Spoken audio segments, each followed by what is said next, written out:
আমি যে কথাগুলো বলবো এবং যে কাজগুলো করব সেগুলো ভয়েস রেকর্ড হবে এখন থেকে। তো আমরা এখানে যারা আছি আমার মনে হয় সবাই HTML CSS জাভাস্ক্রিপ্ট টুকটাক জানেন। একদমই জানেন না এরকম কি কেউ আছেন যে HTML এ কোড কখনো লেখেন নাই? এরকম লোকের সংখ্যা খুব কম পাওয়া যাবে, তাই না? তাহলে তো ভালো হইলো। তাহলে আমি যে কাজগুলো করব সে কাজগুলো তো আপনি আমার আগে করতে পারা উচিত।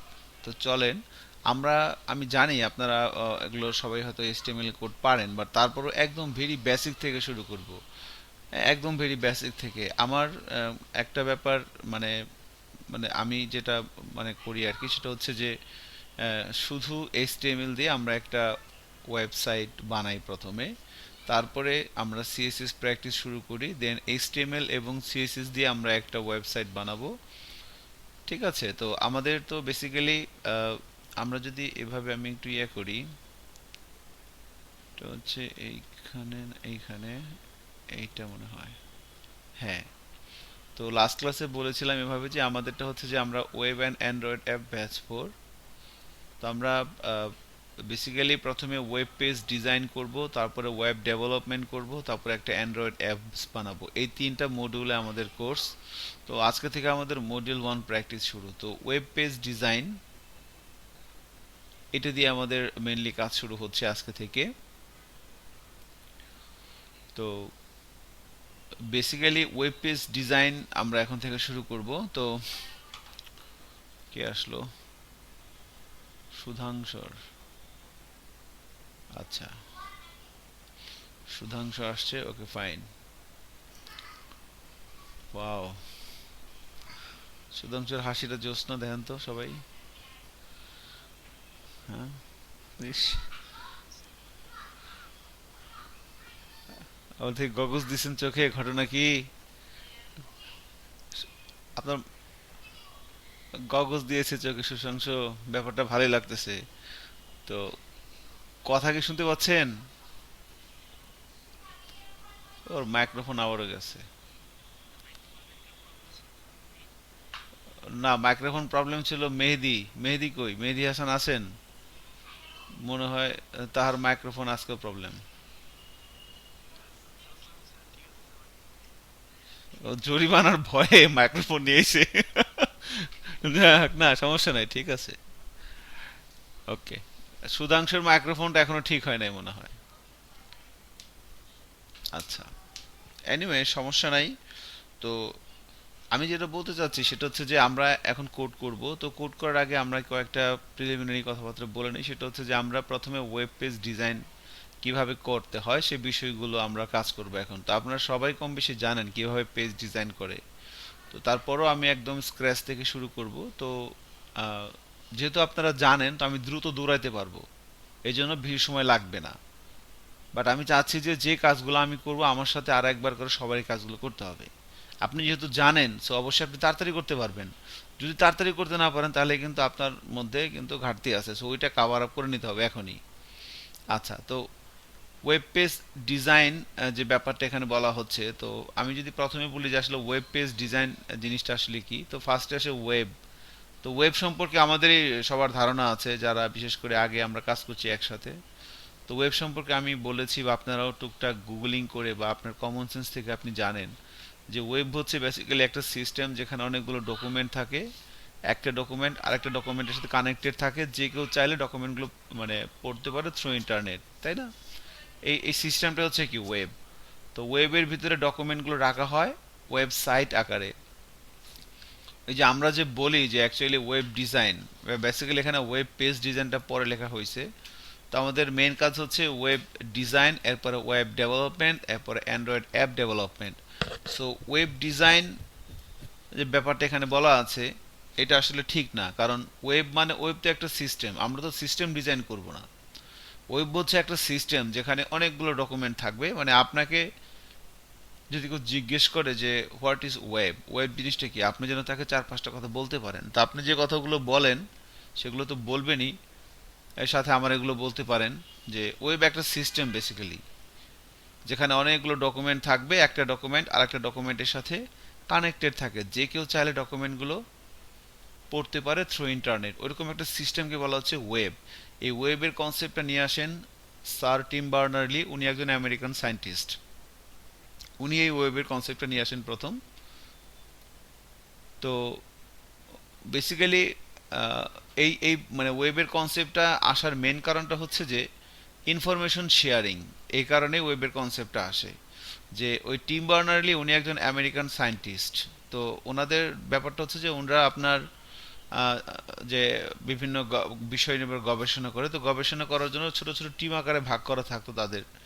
তো একটা টিম কি রিসার্চ করলো সেটা আরেকটা টিমের সাথে শেয়ার করবে কিভাবে, দিস ইজ দ্য ইস্যু। একটা টিম কাজ করে মনে করেন ঢাকায়, আরেকটা টিম কাজ করে রাজশাহীতে, আরেকটা টিম কাজ করে খুলনা, আরেকটা টিম বগুড়া। কথার কথা, এই যে টিমগুলো কাজ করতেছে, ধরেন কোনো একটা পার্টিকুলার বিষয় নিয়ে রিসার্চ করতেছে, এখন তারা কমিউনিকেশন করবে কিভাবে, this is the issue. So তখন বললো যে ঠিক আছে, এমন একটা সিস্টেম যদি থাকে যে না ঠিক আছে সবাই সবার সাথে ইয়া করতে পারবে, যার মাথায় যা আসে সেই সিস্টেমে রেখে দিবে এবং যখন তখন যে খুশি অ্যাক্সেস করতে পারবে, এবং সেটাই কিন্তু ওয়েব। তখন থেকে ওয়েবের কনসেপ্টটা আসে। তো এই ওয়েবের কনসেপ্টটা 1989 সালে, 1989 এই টিম বার্নার্লি উনি নিয়ে আসেন আর কি। আচ্ছা, তো ওয়েবের এইভাবে মানে জিনিসটা আসে। তো এরপরে হচ্ছে যে আপনার এটাকে জুয়েল রানা। আচ্ছা, ওকে। এখন এই যে কথাগুলো বলা হচ্ছিল ওয়েব সম্পর্কে, আমার চোখের সামনে আমি যা যা দেখতে পাচ্ছি এর ভিতরে ফাহিম এগুলো বলছি এর আগে, এরপরে হইতেছে সজীবকে মনে হয় বলছিলাম, জুয়েলকে বলছিলাম কিনা আমি যাই না। ঠিক আছে, আর বাকিরা হয়তো শুনে থাকবেন, নাও শুনতে পারেন, কোনো সমস্যা নাই। আজিজ জানেন, আজিজকে মনে হলো বলছিলাম। তো এই হচ্ছে ব্যাপার, ওয়েবের হিস্টোরি বলতেছি আর কি। হ্যাঁ, তো এরপর থেকেই হচ্ছে আপনার মানে ব্যাপারটা আসলো। তো এখন সিস্টেমের তো তারা ডিজাইন করলো, সিস্টেমের একটা কনসেপ্ট তারা নিয়ে আসলো। এখন এখানে ডকুমেন্ট রাখবে কিভাবে, ওয়েবের ভিতরে ডকুমেন্ট রাখবে কিভাবে, আমি আপনাদেরকে ওয়েবের হিস্টোরি বলতেছি। এই যে আমরা যে ওয়েবসাইট ভিজিট করি, হ্যাঁ, প্রথম আলো ডট কম, তারপরে বিক্রয়.com, এই বিষয়গুলোর একদম গোড়ার ভিতরে গেছে, একদম রুটে কোত্থেকে জিনিসগুলো আসলো। ওই আমেরিকান সায়েন্টিস্ট স্যার টিম বার্নার্লি, ওনার মাথায় প্রথমে যে এই চিন্তাটা আসে 1989 সালে। উনি একজন বিজ্ঞানী, উনি গবেষণা করতো। তো ইনফরমেশন শেয়ার কীভাবে করবে, এখান থেকেই ওয়েবের কনসেপ্টটা আসে। একটা সিস্টেম বানাবে সে, যেখানে যার মাথায় যা আসে সেখানে রেখে দিবে, যে কেউ চাইলে যখন তখন অ্যাক্সেস করতে পারবে থ্রু ইন্টারনেটের মাধ্যমে। তো ওয়েবের সিস্টেম, ওয়েব ডিজাইন করে ফেললো। এখন তাহলে ওয়েবের ভিতরে ডকুমেন্ট রাখবে কিভাবে, ডকুমেন্ট কিভাবে রাখবে, ডকুমেন্ট কি? আমরা যখন মাইক্রোসফট অফিস ওয়ার্ডে কোনো কিছু লিখি সেটা একটা ডকুমেন্ট, আমরা যখন এক্সেলে কোনো কিছু লিখি সেটা একটা ডকুমেন্ট, আমরা যদি পিডিএফ ফাইল তৈরি করি সেটা একটা ডকুমেন্ট। এখন ওয়েবের ভিতরে আমি একটা ডকুমেন্ট রাখবো, সেটি কিভাবে রাখবো? আমি কি ওয়ার্ডে রাখবো, না এক্সেলে রাখবো, না পিডিএফ, কিভাবে রাখবো? তখন তারা বললো যে না ঠিক আছে, তাহলে একটা ল্যাঙ্গুয়েজ আমরা বানাই, সেই ল্যাঙ্গুয়েজের নাম হচ্ছে এইচটিএমএল। এই ল্যাঙ্গুয়েজটা দিয়ে আমরা একটা ডকুমেন্ট তৈরি করব, এইচটিএমএল ল্যাঙ্গুয়েজ দিয়ে আমরা একটা ডকুমেন্ট তৈরি করব, সেই ডকুমেন্টটা আমরা ওয়েবে রাখবো, এটা তারা বললো। তো ঠিক আছে, তাহলে এরপরে তাহলে ওয়েবের পরে আসতে হচ্ছে এইচটিএমএল। তো এইচটিএমএল ল্যাঙ্গুয়েজটাও স্যার টিম বার্নার্লি উনি আবিষ্কার করে 1991 সালের দিকে। তো তখন এই টিম বার্নার্লি এই হচ্ছে যে আপনার এই এইচটিএমএল ল্যাঙ্গুয়েজটা নিয়ে আসে। ঠিক আছে, এই একটা ল্যাঙ্গুয়েজ, এটা দিয়ে আমরা একটা ডকুমেন্ট তৈরি করব, সেই ডকুমেন্টটা আমরা ওয়েবে রাখবো, সেটা যে কেউ চাইলে অ্যাক্সেস করতে পারবে। তাহলে এখন আসেন, এই যে আমরা এত ওয়েবসাইট ভিজিট করি এখন, প্রথম আলো ডট কম, তারপরে হচ্ছে আপনার সরজমিন বার্তা.com, তারপরে মনে করেন বিক্রয়.com, আজকের ডিল.com, দারাজ, কাইমো, এই যে হাজার হাজার কোটি কোটি ওয়েবসাইট। আচ্ছা, পৃথিবীর প্রথম ওয়েবসাইটটা কেমন ছিল, এটা কি দেখা আছে আমাদের? আমি জানি আপনারা অনেকে দেখছেন, অনেকে হয়তো দেখেন নাই, কোনো সমস্যা নেই, চলো আমরা আরেকবার দেখি। আমি যদি গুগলে সার্চ দিই first website in the world, প্রথম ওয়েবসাইটটা কেমন ছিল? তো প্রথম ওয়েবসাইটটা আমি যদি এখানে যাই, এইটা ছিল ফার্স্ট ওয়েবসাইট। দেখেন, এইটা ছিল ফার্স্ট ওয়েবসাইট। এইটাই তারা বানাইছিল যে এরকম একটা জিনিস হবে, this is the first website. হ্যাঁ, তো এটা বেসিক্যালি এই সিইআরএন, এটা একটা অর্গানাইজেশনের নাম, এটা হচ্ছে European organization for nuclear research, এটার ফুল মিনিং আর কি। হ্যাঁ, তো এই যে এখান থেকে আপনি যে ব্রাউজ দ্য ফার্স্ট ওয়েবসাইট এখান থেকে ক্লিক করলে এই হচ্ছে পৃথিবীর প্রথম ওয়েবসাইট, এরকম ছিল। এখান থেকে যাত্রা শুরু হয়েছে। আচ্ছা, এখন আহ, তো এই ছিল মোটামুটি টুকটাক কিছু বিহাইন্ডের কথাবার্তা অ্যাবাউট ওয়েব। তো এরপরে আসলো হচ্ছে এইচটিএমএল। তো তখন এইচটিএমএল দিয়ে তারা কাজ শুরু করলো। তো এখন তাহলে আমাদের মেইন কাজ কি, আমরা এইচটিএমএল দিয়ে একটা পেজ বানাবো, সেই পেজটা আমরা ওয়েবে রাখবো। তাহলে দেখেন আলটিমেটলি আমাদের যে এখানে বলা হয়েছিল ওয়েব ডিজাইন, আসলে কিন্তু ওয়েব ডিজাইন এটা কিন্তু ঠিক না। আমরা কি ওয়েবের ডিজাইন করব, নাকি আমরা ওই যে যে ডকুমেন্টটা ওয়েবে রাখা হয় তার ডিজাইন করব? আমরা কিন্তু ডকুমেন্টের ডিজাইন করব। তো ডকুমেন্টটাকে বলা হচ্ছে একটা পেজ, ওটাকে বলা হয় একটা page. So web page design করব আমরা আসলে, ঠিক আছে? আমরা কিন্তু ওয়েব ডিজাইন করব না। This is the fact. আচ্ছা, তো এখন এই ওয়েব পেজ ডিজাইন আমাদের করতে হবে। তো এখন আহ, দেখা গেছে যে একটা ওয়েব পেজের তিনটা পার্ট থাকে। তো আমি যদি এভাবে বলি, একটা ওয়েব পেজের তিনটা পার্ট থাকে, এখানে একটু খেয়াল করেন। বলা হচ্ছে three part of a web page. সারা পৃথিবীতে যত ওয়েবসাইট আছে এই তিনটা পার্টে ভাগ করা যায় একটা ওয়েব পেজকে। আচ্ছা, এখানে আমি আর একটা কথা বলে রাখি যে আহ, কয়েকটা জিনিসের মধ্যে পার্থক্য দেখেন। এই যে জিনিসগুলো দেখেন, এই চারটা জিনিসের মধ্যে একটু খেয়াল করেন। একটা হচ্ছে ওয়েব, আরেকটা হচ্ছে ওয়েবসাইট, আরেকটা ওয়েব পেজ, আরেকটা হচ্ছে ইন্টারনেট। এই চারটা জিনিসের মধ্যে কিন্তু পার্থক্য আছে, এক না কিন্তু চারটা জিনিস। তো ওয়েব হচ্ছে একটা সিস্টেম যেখানে আমরা ডকুমেন্টগুলো রাখি। ওয়েবসাইট কি? ওয়েবসাইট হচ্ছে কোনো একটা পার্টিকুলার ক্যাটাগরির উপরে একটা পূর্ণাঙ্গ ডকুমেন্টেশন, সেটাই হচ্ছে একটা ওয়েবসাইট।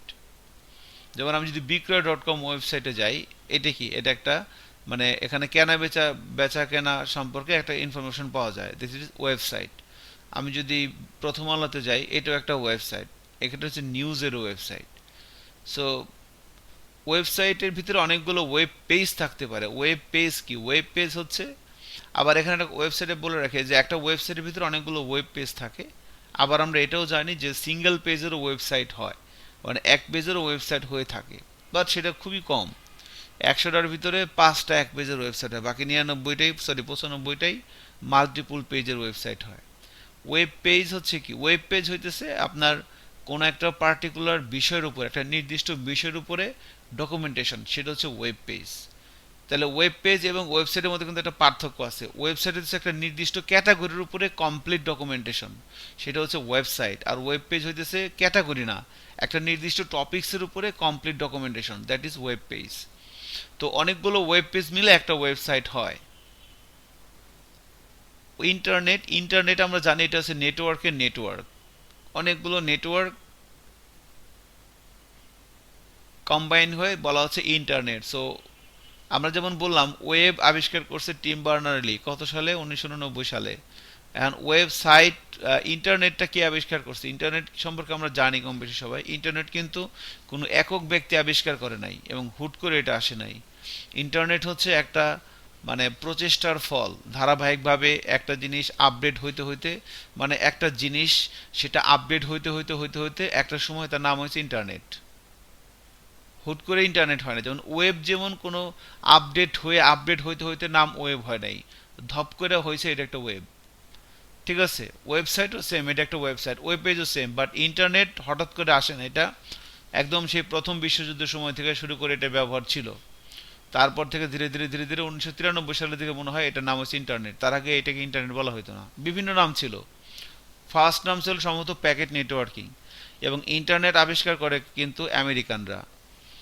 ঠিক আছে, ওদের ওদের কাছেই কিন্তু এই ইন্টারনেটের মেইন যে সোর্স। এই যে আমরা ডোমেন হোস্টিং কিনি, ডোমেন এবং হোস্টিং কিনি আমরা, এই ডোমেন এবং হোস্টিংগুলোর মেইন আমরা তো রিসেলারের কাছ থেকে কিনি। আমার একটা ডোমেন লাগবে abc.com, কি করি? কোনো একটা কোম্পানিতে ফোন দিয়ে যে ভাই একটা ডোমেন দেন, বা সরাসরি আমরা গোডেরি বা অ্যামাজন ওখান থেকে কিনে নেই, হোস্টিং টোস্টিং নিয়ে নেই। বাট ওরা কোথা থেকে আনে? এই ডোমেন এবং হোস্টিংয়ের যে মেইন সোর্স সেটা হচ্ছে ইউএস আর্মি, আমেরিকান যে আর্মি, সেটাই। এজন্য ওরা রাশিয়ার বিল দেয় না। যদিও রাশিয়া আমেরিকা অনেক শক্তিশালী, কিন্তু আমেরিকা এত পাওয়ারফুল কেন? কারণ একটাই যে আমরা কে কোথায় কি করতেছি না করতেছি সব আমেরিকা জানে, সব ইউএস মিলিটারি জানে। এই যে ওয়েবসাইটের কথা বলতেছেন, সব মানে মেইন ডোমেনটার মেইন সোর্স কিন্তু ইউএস মিলিটারি, ওরাই মেইনলি এই মানে ডোমেনের যে মেইন সোর্স জেনে থাকবেন হয়তো। আচ্ছা, তো এই জন্য আর কি ব্যাপারটা এরকম। যাই হোক, সো এই হচ্ছে চারটা জিনিস আর কি, ওয়েবসাইট, ওয়েব পেজ এবং ইন্টারনেট সম্পর্কে কিছু ইনফরমেশন আপনারা জানেন অলরেডি, এগুলো টুকটাক কম বেশি। তা আলটিমেটলি এখন আমাদের টার্গেট কি, আমরা যদি বেসিক্যালি এই কাজটা করতে চাই, আমরা ওয়েব পেজ ডিজাইন করতে চাই, তাহলে এখন আসেন যে একটা ওয়েব পেজের তিনটা পার্ট থাকে। সারা পৃথিবীতে যত ওয়েবসাইট আছে, সকল ওয়েবসাইটের তিনটা পার্ট আছে, এর বাইরে নাই। একটা হইতেছে, প্রথম হইতেছে স্ট্রাকচার এবং কন্টেন্ট, এরপরে প্রেজেন্টেশন, এরপর হচ্ছে বিহেভিয়ার। একটা ওয়েব পেজের তিনটা পার্টি থাকে। তো স্ট্রাকচার এবং কন্টেন্ট তৈরি করা হয় এইচটিএমএল দিয়ে, প্রেজেন্টেশন করা হয় সিএসএস দিয়ে, আর বিহেভিয়ারটাকে কন্ট্রোল করা হয় জাভাস্ক্রিপ্ট দিয়ে। This is the three cool thing about web page. So আমরা প্রথমে স্ট্রাকচার এবং কন্টেন্ট তৈরি করব, এবং তার জন্য আমাদের লাগবে হচ্ছে এইচটিএমএল। এইচটিএমএল একটা ল্যাঙ্গুয়েজ, এই ল্যাঙ্গুয়েজ দিয়ে একটা ওয়েব পেজের স্ট্রাকচার এবং কন্টেন্ট তৈরি করা হয়। স্ট্রাকচার এবং কন্টেন্ট মানে কি, আমি যদি সরেজমিন বার্তা ধরেন এই পত্রিকাটায় আসছি, এখানে দেখেন, এখানে এটা একটা স্ট্রাকচার আছে, এখানে একটা উপরে একটা ব্যাপার আছে, এখানে লোগো আছে, এখানে কিছু জিনিস আছে, হ্যাঁ এখানে একটা ব্যাপার আছে, এখানে এই যে স্ট্রাকচার এভাবে আছে। এবং এবার এই স্ট্রাকচারের ভিতরে কিছু কন্টেন্ট আছে। কন্টেন্ট, একটা ওয়েব পেজের ভিতরে সাধারণত চার ধরনের কন্টেন্ট হয়। দেখেন সারা পৃথিবীতে যত ওয়েবসাইট আছে, সকল ওয়েবসাইটের ভিতরে যে কন্টেন্টগুলো আপনি দেখতে পান, সাধারণত চার ধরনের কন্টেন্ট, এর বাইরে নাই। কি কি? একটা হচ্ছে টেক্সট, একটা হচ্ছে ইমেজ, আর একটা অডিও, আর একটা হচ্ছে ভিডিও। এই চার ধরনের কন্টেন্ট হয়। তো আমরা স্ট্রাকচার তৈরি করব এবং এই কন্টেন্টগুলো তৈরি করব এইচটিএমএল দিয়ে। এখন আসছে, একবার কিন্তু আমাদের লাগবে হচ্ছে এইচটিএমএল। এখন এইচটিএমএল জিনিসটা আসলে কি? তো এইচটিএমএল কি কেউ জিজ্ঞেস করলে আমরা বলি হাইপারটেক্সট মার্কআপ ল্যাঙ্গুয়েজ। তো ঠিক আছে, আবার এর সাথে এটাও বলতে পারেন যে এইচটিএমএল বেসিক্যালি একটা ট্যাগ বেস একটা মার্কআপ ল্যাঙ্গুয়েজ। ঠিক আছে, এইচটিএমএল বেসিক্যালি একটা ট্যাগ বেস একটা মার্কআপ ল্যাঙ্গুয়েজ।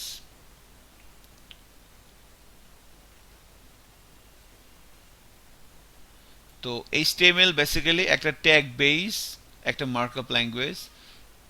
তোমার ট্যাগ দ্বারা গঠিত একটা মার্কআপ ল্যাঙ্গুয়েজ হচ্ছে এইচটিএমএল। এখন ট্যাগ জিনিসটা কি? ট্যাগ হচ্ছে একটা সিনট্যাক্স।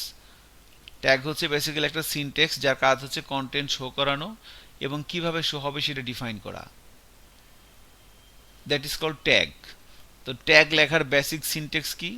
আপনাদের এগুলো কেন বলতেছি, আপনারা যখন কারোর সাথে বিষয়গুলো শেয়ার করবেন, ঠিক আছে, তো তাকে আপনি এই ইনফরমেশনগুলো দিতে পারেন যে ট্যাগ জিনিসটা আসলে কি। ট্যাগ হচ্ছে বেসিক্যালি একটা সিনট্যাক্স, এর কাজ হচ্ছে কন্টেন্ট শো হওয়া এবং কিভাবে শো হবে সেটা ডিফাইন করা, তাই না? ব্যাপারটা কিরকম দেখুন, মনে করেন লেখা এইটাই, মনে করেন লেখা এইটাই, HELL হ্যালো, মনে করেন এটা হচ্ছে আমার কন্টেন্ট হ্যালো। এবার এটাকে আমি পি ট্যাগের মধ্যে রাখলাম, আবার এটাকে আমি H1 ট্যাগের ভিতরে রাখলাম, কন্টেন্ট একই। পি ট্যাগের ভিতরে রাখলাম, আবার H1 ট্যাগের ভিতরে রাখলাম, আউটপুট কি সেম আসবে না এই দুইটার কারণে, নাকি আলাদা আলাদা আসবে বলেন তো? দুটো দুই রকম আসবে না? হ্যাঁ, দুটো দুই রকম আসবে, একটা একটু বড় সড়ো আসবে, আর একটা একটু চেকন চেকন আসবে। তাহলে কন্টেন্ট সেম, বাট আউটপুটটা ভিন্ন করতেছে কে? ট্যাগ। এই জন্য ট্যাগের কারণে কন্টেন্ট ভিন্ন, আউটপুট, এই জন্য বলা হচ্ছে ট্যাগ হচ্ছে বেসিক্যালি একটা সিনটেক্স, যার কাজ হচ্ছে কন্টেন্ট শো করা এবং কিভাবে শো হবে সেটা ডিফাইন করা। বড় হবে না ছোট হবে, বোল্ড হবে না ইটালিক হবে না আন্ডারলাইন হবে, that is define by tag. Okay, এরপরে ট্যাগ লেখার বেসিক সিনটেক্স কি? ট্যাগ লেখার বেসিক সিনটেক্স হচ্ছে শুরু করতে হয় ট্যাগ নেম দিয়ে, শেষ করতে হয় ট্যাগ নেম দিয়ে, এবং এখানে একটা ব্যাকস্ল্যাশ থাকে। এটা হচ্ছে ট্যাগ লেখার বেসিক সিনটেক্স। এবং আমরা এভাবেও ট্যাগ লিখতে পারি, মানে কিছু কিছু ট্যাগ আছে, এটাকে বলা ওপেনিং ট্যাগ, এটা হচ্ছে ক্লোজিং ট্যাগ। কিছু কিছু ট্যাগের ক্লোজিং ট্যাগ নেই, সেক্ষেত্রে আমরা সিঙ্গেল ট্যাগের পরে ওভাবে একটা স্ল্যাশ দিব। Less than sign, greater than sign, মাঝখানে ট্যাগের name. So this is the thing. আপনাকে যদি কেউ বলে যে ট্যাগ লেখার বেসিক সিনটেক্সটা লেখেন, তো আপনি এভাবে লিখতে পারেন। এবার আপনাকে যদি কেউ বলে যে ট্যাগের একটা এক্সাম্পল দেন, তখন আপনি বলবেন যে এটা একটা ট্যাগ, এটা একটা ট্যাগ, এটা একটা ট্যাগ, আবার এটাও একটা ট্যাগ। এর কোনো ক্লোজিং ট্যাগ নেই, এজন্য এভাবে দেওয়া। এগুলো একটা ট্যাগ, এদের কোনো ক্লোজিং ট্যাগ নেই। তো আমরা HTML সম্পর্কে জানতেছিলাম, একটা ট্যাগ বেজ, একটা মার্কআপ ল্যাঙ্গুয়েজ, ট্যাগ সম্পর্কে আমরা জানলাম। এখন ওকে ফাইন, সব বুঝতে পারছি। এখন আমি লিখবো কিভাবে, বুঝতে পারছি। এখন HTML জিনিসটা আমি লিখবো কিভাবে, এই ট্যাগগুলো আমি কিভাবে লিখবো। তো HTML এর কোডগুলো আমি কোথায় লিখবো? আমি কি PDF ফাইলে লিখবো, না ডক ফাইলে লিখবো, না এক্সেল এ কোথায় লিখবো? তো HTML এর ট্যাগগুলো আমরা জানি ডট HTML ফাইলের ভিতরে লিখতে হয়। একটা ডট HTML ফাইলের ভিতরে HTML এর ট্যাগগুলো লিখতে হয়। তাহলে চলেন আমরা একটা ডট HTML ফাইল নেই এবং তার ভিতরে আমরা HTML এর কোডগুলো লেখার চেষ্টা করি। সো আমি আমার কম্পিউটারে একটা জায়গায় যাচ্ছি। এখানে ধরেন আমি একটা ফোল্ডার তৈরি করে নিচ্ছি। আপনি আপনার কম্পিউটারের ভিতরে যে কোনো একটা জায়গায় একটা ফোল্ডার তৈরি করে নেন। আর আমি এভাবে নাম দিলাম batch 4, web Android app batch 4 নামে আমি একটা ফোল্ডার নিলাম। ঠিক আছে। তো এবার এই যে একটা ফোল্ডার নিলাম ওয়েব অ্যান্ড্রয়েড অ্যাপ ব্যাচ 4। এবার ধরেন যে আমি এই ফোল্ডারটাকে আমি আমি কোড লিখবো ভিজুয়াল স্টুডিও কোডের ভিতরে। তো আমি ভিজুয়াল স্টুডিও কোড ওপেন করে নিলাম। এবার ভিজুয়াল স্টুডিও কোডের ভিতরে এই যে আমি যে ফোল্ডারটা নিলাম এখানে ওয়েব অ্যান্ড্রয়েড অ্যাপ ব্যাচ 4, আপনি আপনার মতো করে নেন। এই ফোল্ডারের ভিতরে আমরা এটা ওপেন করব। এবার আপনি যে আইডিতে কাজ করবেন, আমি ভিজুয়াল স্টুডিও কোডে কাজ করব। আপনি যেটা কাজ করবেন সেটা ওপেন করে এখানে আপনি ফাইল থেকে ওপেন ফোল্ডার, দেন হচ্ছে আপনার এই আমার এই প্রজেক্টটাকে আমি এখান থেকে ওপেন করে নিলাম।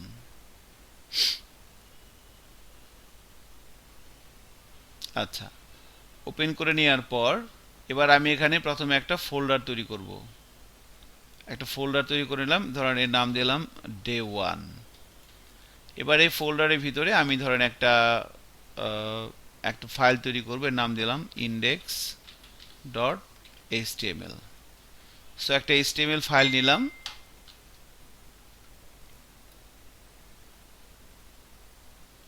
ঠিক আছে, একটা HTML ফাইল নিলাম।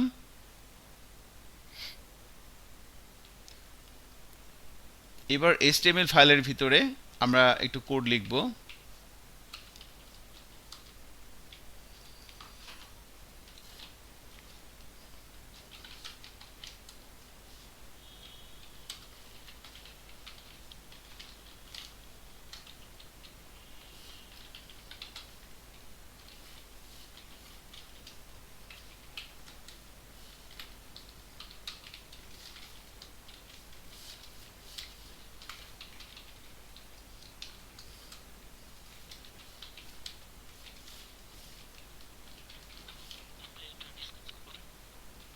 জি স্যার।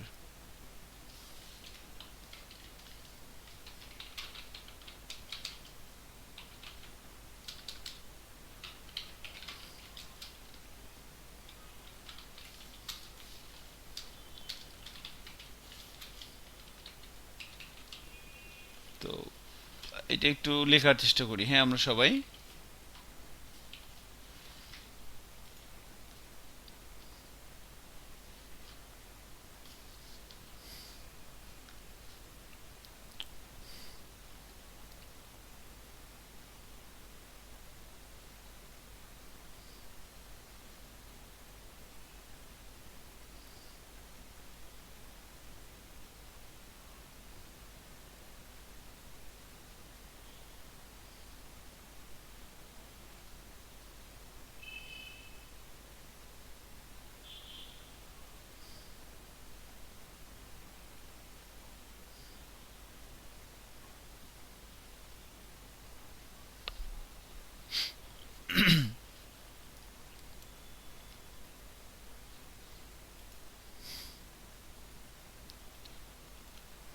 ওকে, আপনারা কি কোড লিখতেছেন?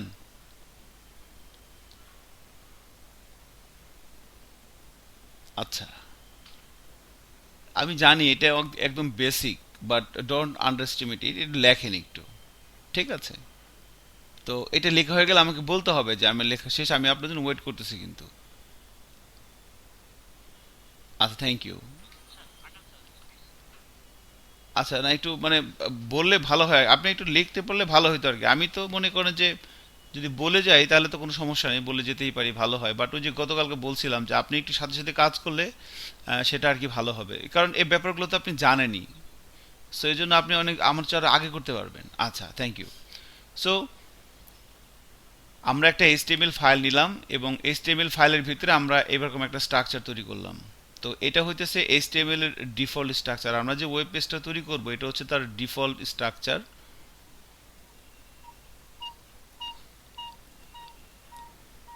আচ্ছা ফাহিম, একটু ইয়েটা বন্ধ করে দেন আপনার মাইক্রোফোনটা। না না, সমস্যা নাই, মাইক্রোফোনটা একটু বন্ধ করে দিতে পারেন চাইলে, মাইক্রোফোনটা জাস্ট আর কি। ওকে, থ্যাংক ইউ। আচ্ছা এখন দেখেন, তো আহ, এটা হচ্ছে আমাদের মানে ডিফল্ট স্ট্রাকচার এইচটিএমএল এর, কেমন? তো এইচটিএমএল দিয়ে শুরু করতে হয়, এইচটিএমএল দিয়ে শেষ করতে হয়, আমরা জানি। একটা এইচটিএমএল ফাইলের দুইটা পার্ট থাকে, একটা হচ্ছে হেড আর একটা হচ্ছে বডি। আমরা যখন কোনো কিছু লিখি, হয় হেড ট্যাগের ভিতরে লিখতে হবে, না হলে বডি ট্যাগের ভিতরে লিখতে হবে, এর বাইরে কোথাও লেখা যাবে না। আপনি এখানে, আমরা এখানে কোনো কিছু লিখবো না, হয় হেডের ভিতরে লিখবো না হলে বডির ভিতরে লিখবো। তো হেডের ভিতরে কি থাকে? হেডের ভিতরে হচ্ছে আমরা যে পেজটা তৈরি করব সেই পেজটা সম্পর্কে কোনো অ্যাডিশনাল ইনফরমেশনগুলো থাকবে এই হেডের ভিতরে। আর বডির ভিতরে কি থাকবে? বডির ভিতরে অ্যাকচুয়ালি যে মেন কন্টেন্ট, সেই কন্টেন্টটা থাকবে বডির ভিতরে। তো হেডের ভিতরে প্রথমে লিখলাম মেটা ক্যারেক্টার সেট UTF-8। এটা কেন লিখলাম? সো যখন আপনি একটা ডকুমেন্ট তৈরি করবেন, একদম প্রথম ট্যাগটা ছিল মেটা। এর কেন? কারণ আপনি একটা ডকুমেন্ট তৈরি করবেন, ডকুমেন্টটা কোন ভাষায় হবে, this is the most important thing. তো ডকুমেন্টটা হতে পারে বাংলায়, হতে পারে ইংরেজিতে, হতে পারে উর্দু, আরবি, চাইনিজ, জাপানিজ, রাশিয়ান, যে কোনো ভাষায় হতে পারে ডকুমেন্টটা। সো আপনাকে প্রথমে বলে দিতে হবে যে এই ডকুমেন্টে কী কী ভাষা হতে পারে। তো এখানে মেটা ট্যাগের মাধ্যমে এটাই বেসিক্যালি বলা হয়েছে যে এখানে যে ডকুমেন্টটা তৈরি হচ্ছে এই ডকুমেন্টটা কী কী ভাষায় হবে। সো UTF-8 এটা হচ্ছে একটা ভ্যালু, এটা ইউনিকোড ভ্যালু। ক্যারেক্টার সেট এটা হচ্ছে একটা অ্যাট্রিবিউট।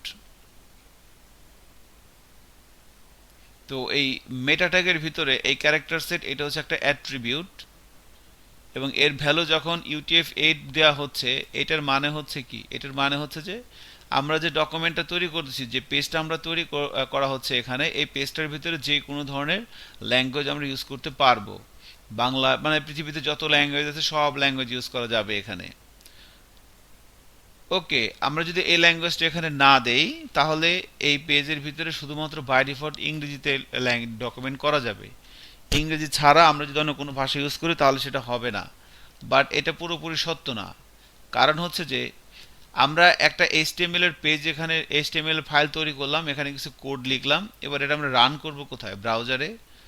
তো আমি আপনাদের ওখানে যাচ্ছি, ওখান থেকে এই যে এই ফাইলটা আমি ব্রাউজারে ওপেন করতেছি। তো দিস ইজ আউটপুট। এখন এই যে index.html, তো আমি যখন এই ফাইলটা ব্রাউজারে রান করলাম আমার এই ধরনের একটা আউটপুট দেখা যাচ্ছে এখানে। এখন আমি যদি এইটা না দেই, মানে এই ডকুমেন্টটা আমরা যখন তৈরি করি এই ডকুমেন্টটার আউটপুট দেখার জন্য আমরা ব্রাউজার ইউজ করি। তো এখনকার সকল মডার্ন ব্রাউজারেই এই ব্রাউজারের ভিতরে এই ইউনিকোডটা অ্যাসাইন করে দেওয়া আছে। এখনকার সময়ে সকল আধুনিক ব্রাউজারের ভিতরে এই এই ক্যারেক্টার সেট ইউনিকোড F8 এটা ইনস্টল করে দেওয়া আছে। সো এই জন্য এখন যদি আপনি এটা না লেখেন তাও কোনো সমস্যা নাই। সমস্যা নাই সেই ক্ষেত্রে যখন ব্রাউজারটা লেটেস্ট ব্রাউজার হবে। বাট যদি পুরাতন কোনো ব্রাউজার হয়, 2014-15 সালেরও যে ব্রাউজারের ভার্সনগুলো ছিল গুগল ক্রোম, মজিলা, ওই ব্রাউজারের ভার্সনগুলোতেও কিন্তু আপনার এইটা নাই, এই ক্যারেক্টার সেটটা নাই, বাট এখন আছে। 14-15 সালের দিকেও যখন আমরা কাজ করছি এইটা না দিয়ে, যখন এখানে বাংলা লিখছি বা চাইনিজ লিখছি তখন কিন্তু কাজ হয় নাই, হিব্রু ভাষা আসছে। So this is the thing. তো এখন আপনি কি নিশ্চিত যে আপনি যে পেজটা বানাচ্ছেন সেই পেজটা যারা ভিজিট করবে তারা সবাই লেটেস্ট ব্রাউজার দিয়ে আসবে? এটা কি আপনি নিশ্চিত? না। ঠিক আছে, অনেকেই কিন্তু আপনার লেটেস্ট হতে পারে, আবার অনেকেই কিন্তু পুরাতন হতে পারে। আপনি যদি সোনালী ব্যাংকে যান তাহলে দেখবেন সেখানে এখনো উইন্ডোজ এক্সপি চলে। সোনালী ব্যাংকে যাওয়া লাগে না, আপনি আশেপাশে গেলেই পাবেন, অনেক জায়গায় আছে উইন্ডোজ এক্সপি চলে। স্পাইডার সলিটর গেম খেলে তারা, ঠিক আছে। লাইনে দাঁড়ায় আছে লোকজন, কয় আমরা ব্যস্ত কাজ করতেছি। কি করে? স্পাইডার সিলিডার গেম খেলে। সুধাংশু কিছু বলবেন? ওয়াও, ঠিক আছে। সো এই হচ্ছে তাদের ব্যস্ততা। তো এই জন্য যে যে যার কম্পিউটার উইন্ডোজ এক্সপি আছে তার কম্পিউটারের ব্রাউজারের ভার্সন কত হবে আপনি বলেন। সো এই জন্য আমরা অ্যাজ এ ডেভেলপার আমরা যেটা করব, আমরা এটা দিয়ে দেবো। সো দিস ইজ দ্য মেটা। হ্যাঁ, আমরা এই ডকুমেন্টটা কি কি ভাষায় তৈরি করব সেটা এখানে বলে দিতে, এটা বলে দিতে হবে। আপনি যদি না বলে দেন তাহলে কি হবে, তাহলে এই পেজটা যদি লেটেস্ট ব্রাউজার ওপেন হয় তাহলে সব ল্যাঙ্গুয়েজে সাপোর্ট পাবে। বাট যদি আপনার পুরাতন ব্রাউজারে হয় তাহলে সেটা হবে না। আই এম সরি, এখানে একটা জিনিস আমার ভুল হয়ে গেছে। শুরুতে একটা ট্যাগ লিখতে হবে, doc type html, exclamatory sign doc type html. So this is the thing basically, এটা হইতেছে html এর ভার্সন বলে দেয়। এটা একটা শুরুতে বলে দিতে হয় doc type html। ওকে, তো এটা হচ্ছে HTML এর ভার্সন আমরা বলে দিলাম। HTML যে ল্যাঙ্গুয়েজটা আমরা ইউজ করতেছি এই ল্যাঙ্গুয়েজটা অনেকগুলো ভার্সন আছে, HTML 1 2 3 3.2 4 5। তো বর্তমানে HTML এর 5 ভার্সনটা আমরা প্র্যাকটিস করতেছি। তো এই HTML ল্যাঙ্গুয়েজটার কোন ভার্সন আমরা প্র্যাকটিস করতেছি সেটা আমরা শুরুতে ডিফাইন করে দিলাম। কারণ এই যে পেজটা রান হচ্ছে ব্রাউজারে, এই ব্রাউজারের ভিতরে, ব্রাউজারের ব্রেনের ভিতরে HTML 1 2 3 3.2 4 5 সকল ভার্সনেরই আপনার এখানে ইনফরমেশন দেওয়া আছে এই ব্রাউজারের ব্রেনের ভিতরে। তো এই জন্য আমরা যে ডকুমেন্টটা তৈরি করতেছি এই ডকুমেন্টটা কোন ভার্সন দিয়ে করা, 1 না 2 না 3 না 4 না 5। তো এই ডক টাইপ এইচটিএমএল এটা একটা স্পেশাল ট্যাগ। এটার মানে হইতেছে যে আমরা বলে দিচ্ছি যে এই ডকুমেন্টটা HTML5 দিয়ে করা হচ্ছে। ওকে, তো এখানে যখন আমরা এভাবে লিখে দিচ্ছি ব্রাউজার কি করতেছে, ব্রাউজার লাইন বাই লাইন এই ট্যাগগুলো পড়তেছে, পড়ে পড়ে এর একটা অনুবাদ ইন্টারপ্রেট করে করে একটা আউটপুট তৈরি করতেছে। এটা আর কিছু না। টাইটেলের ভিতরে আমরা যেটা লিখে দিই সেটাই যে এই জায়গাটায় আসে আমরা জানি, এবং বডির ভিতরে আমাদের অ্যাকচুয়াল যে ব্যাপারটা সেই ব্যাপারটা থাকে।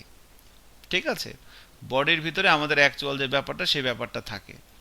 তো আমাদের আমরা এখানে দেখেন content same, this is a content, this is a content, একই লেখা। আমরা হেডিং H1 ট্যাগের ভিতরে রাখছি, পি ট্যাগের ভিতরে রাখছি, দুই রকম আসছে বিকজ অফ ট্যাগের বৈশিষ্ট্য। তো এখন আমরা এখানে কিছু ডকুমেন্ট তৈরি করব।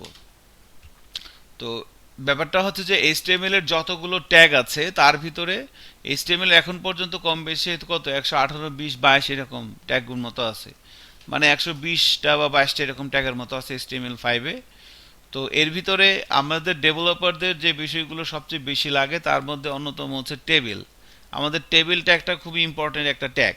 সো টেবিল দিয়ে কিভাবে কাজ করে, কিভাবে কাজ করতে হয় এই বিষয়গুলো একটু আমরা প্র্যাকটিস করব আর একবার। সো টেবিল জিনিসটা কি আমরা সবাই কম বেশি জানি। যে আমি যদি এখানে পেইন্টে যাই, খেয়াল করেন, আমি যদি এখানে পেইন্টে আসি, তো এখানে যদি এটাকে একটু বড় করি, ধরেন হচ্ছে যে আমি যদি এটাকে একটু আঁকাআঁকি করি, এটা একটা টেবিল, এটা একটা টেবিল। সো টেবিলের ভিতরে এখানে তো এই বরাবর বলা হচ্ছে কি রো, আর এই বরাবর বলা হচ্ছে কি কলাম।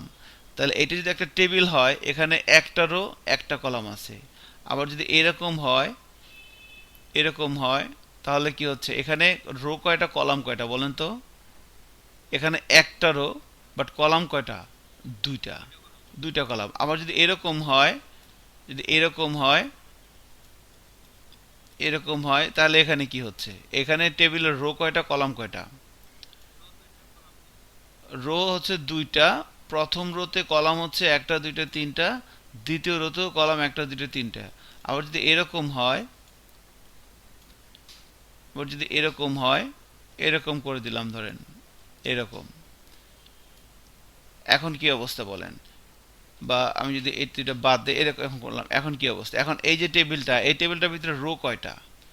রো কিন্তু দুইটা, এটা একটা রো এটা একটা রো। প্রথম রোতে কলাম কয়টা?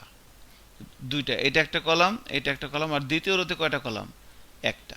এখন রো দুইটা, বাট প্রথম রোতে কলাম হচ্ছে একটা, সরি প্রথম রোতে কলাম দুইটা, আর দ্বিতীয় রোতে কলাম কয়টা? একটা। হ্যাঁ, দ্বিতীয় রোতে একটা কলাম।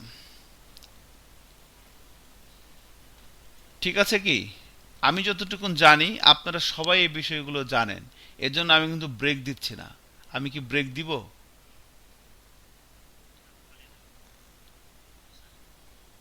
ঠিক আছে, তানভীর আহসান আছেন?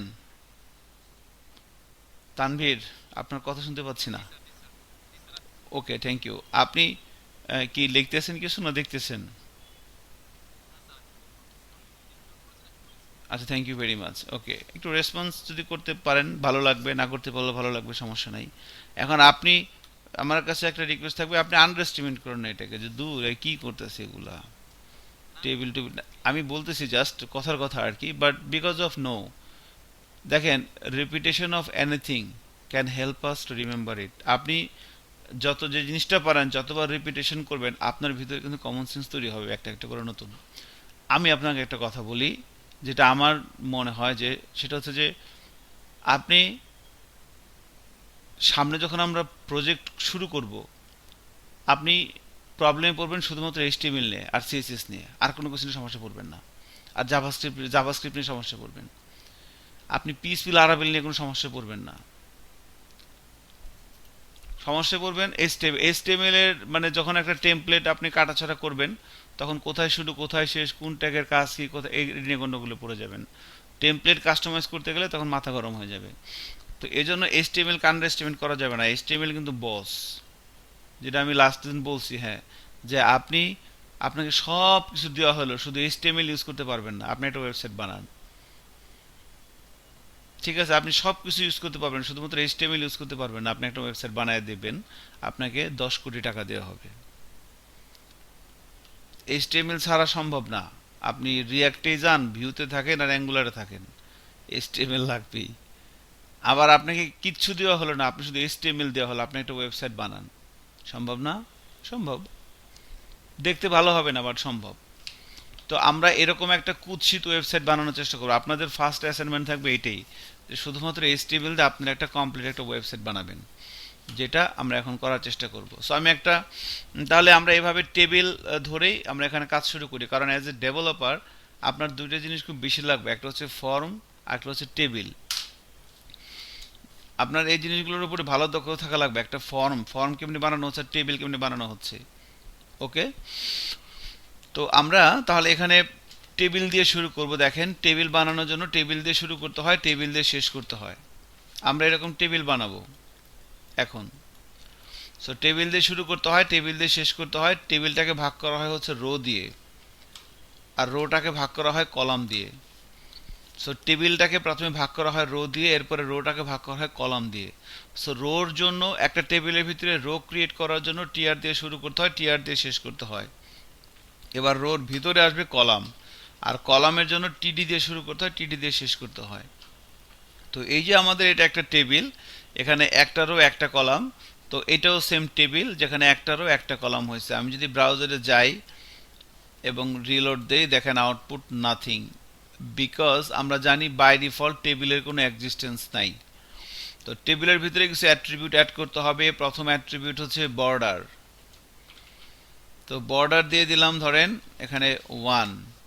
বর্ডার 1 দেওয়ার পর এবার যদি ব্রাউজারে যাই এবং রিলোড দিই, দেখেন এখানে একটা বুলেটের মতো আইকন আসছে বাম দিকে।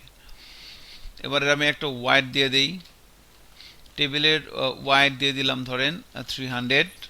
যদি ব্রাউজারে যাই, রিলোড দেই, দেখেন এটা চওড়া হয়ে গেছে। এবার এর একটা হাইট দেই, হাইট দিলাম ধরেন 400। এবার যদি ব্রাউজারে যাই, রিলোড দেই, এই যে একটা টেবিল হয়ে গেছে দেখেন। সো সামথিং লাইক দিস, এরকম একটা টেবিল হয়ে গেছে।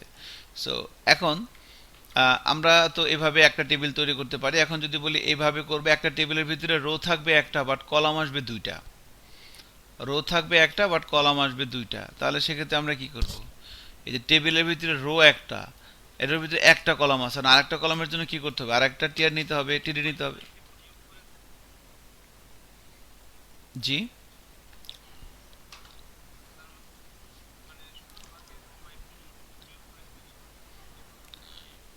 হ্যাঁ, ওকে, থ্যাংক ইউ।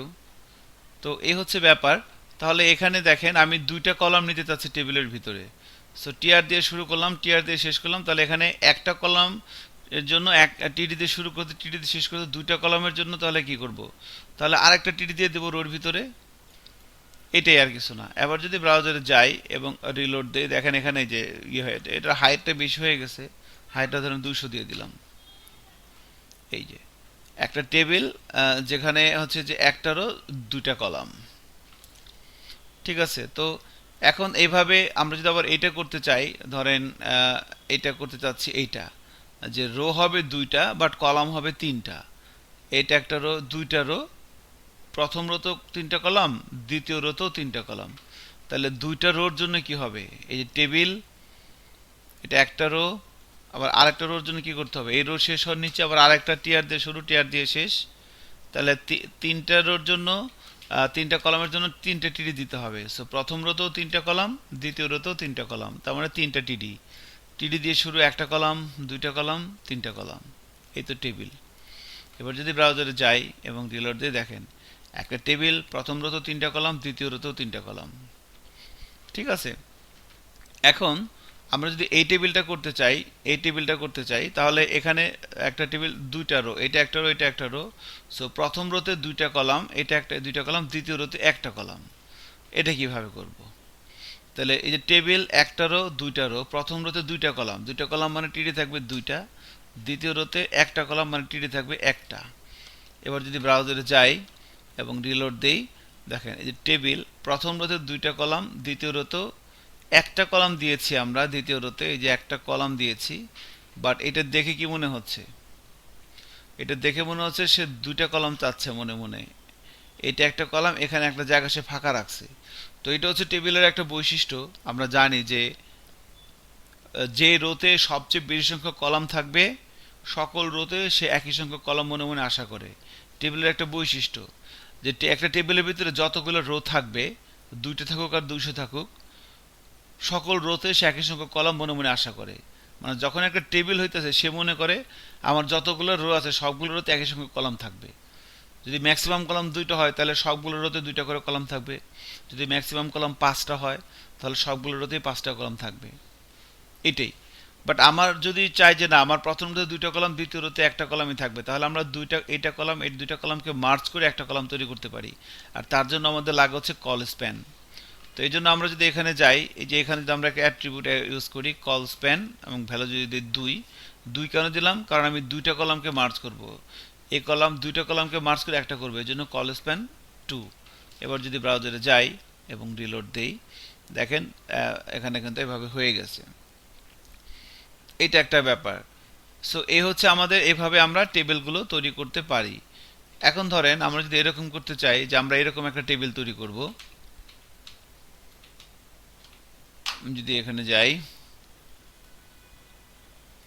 আমরা এরকম একটা টেবিল তৈরি করতে চাচ্ছি, খেয়াল করেন।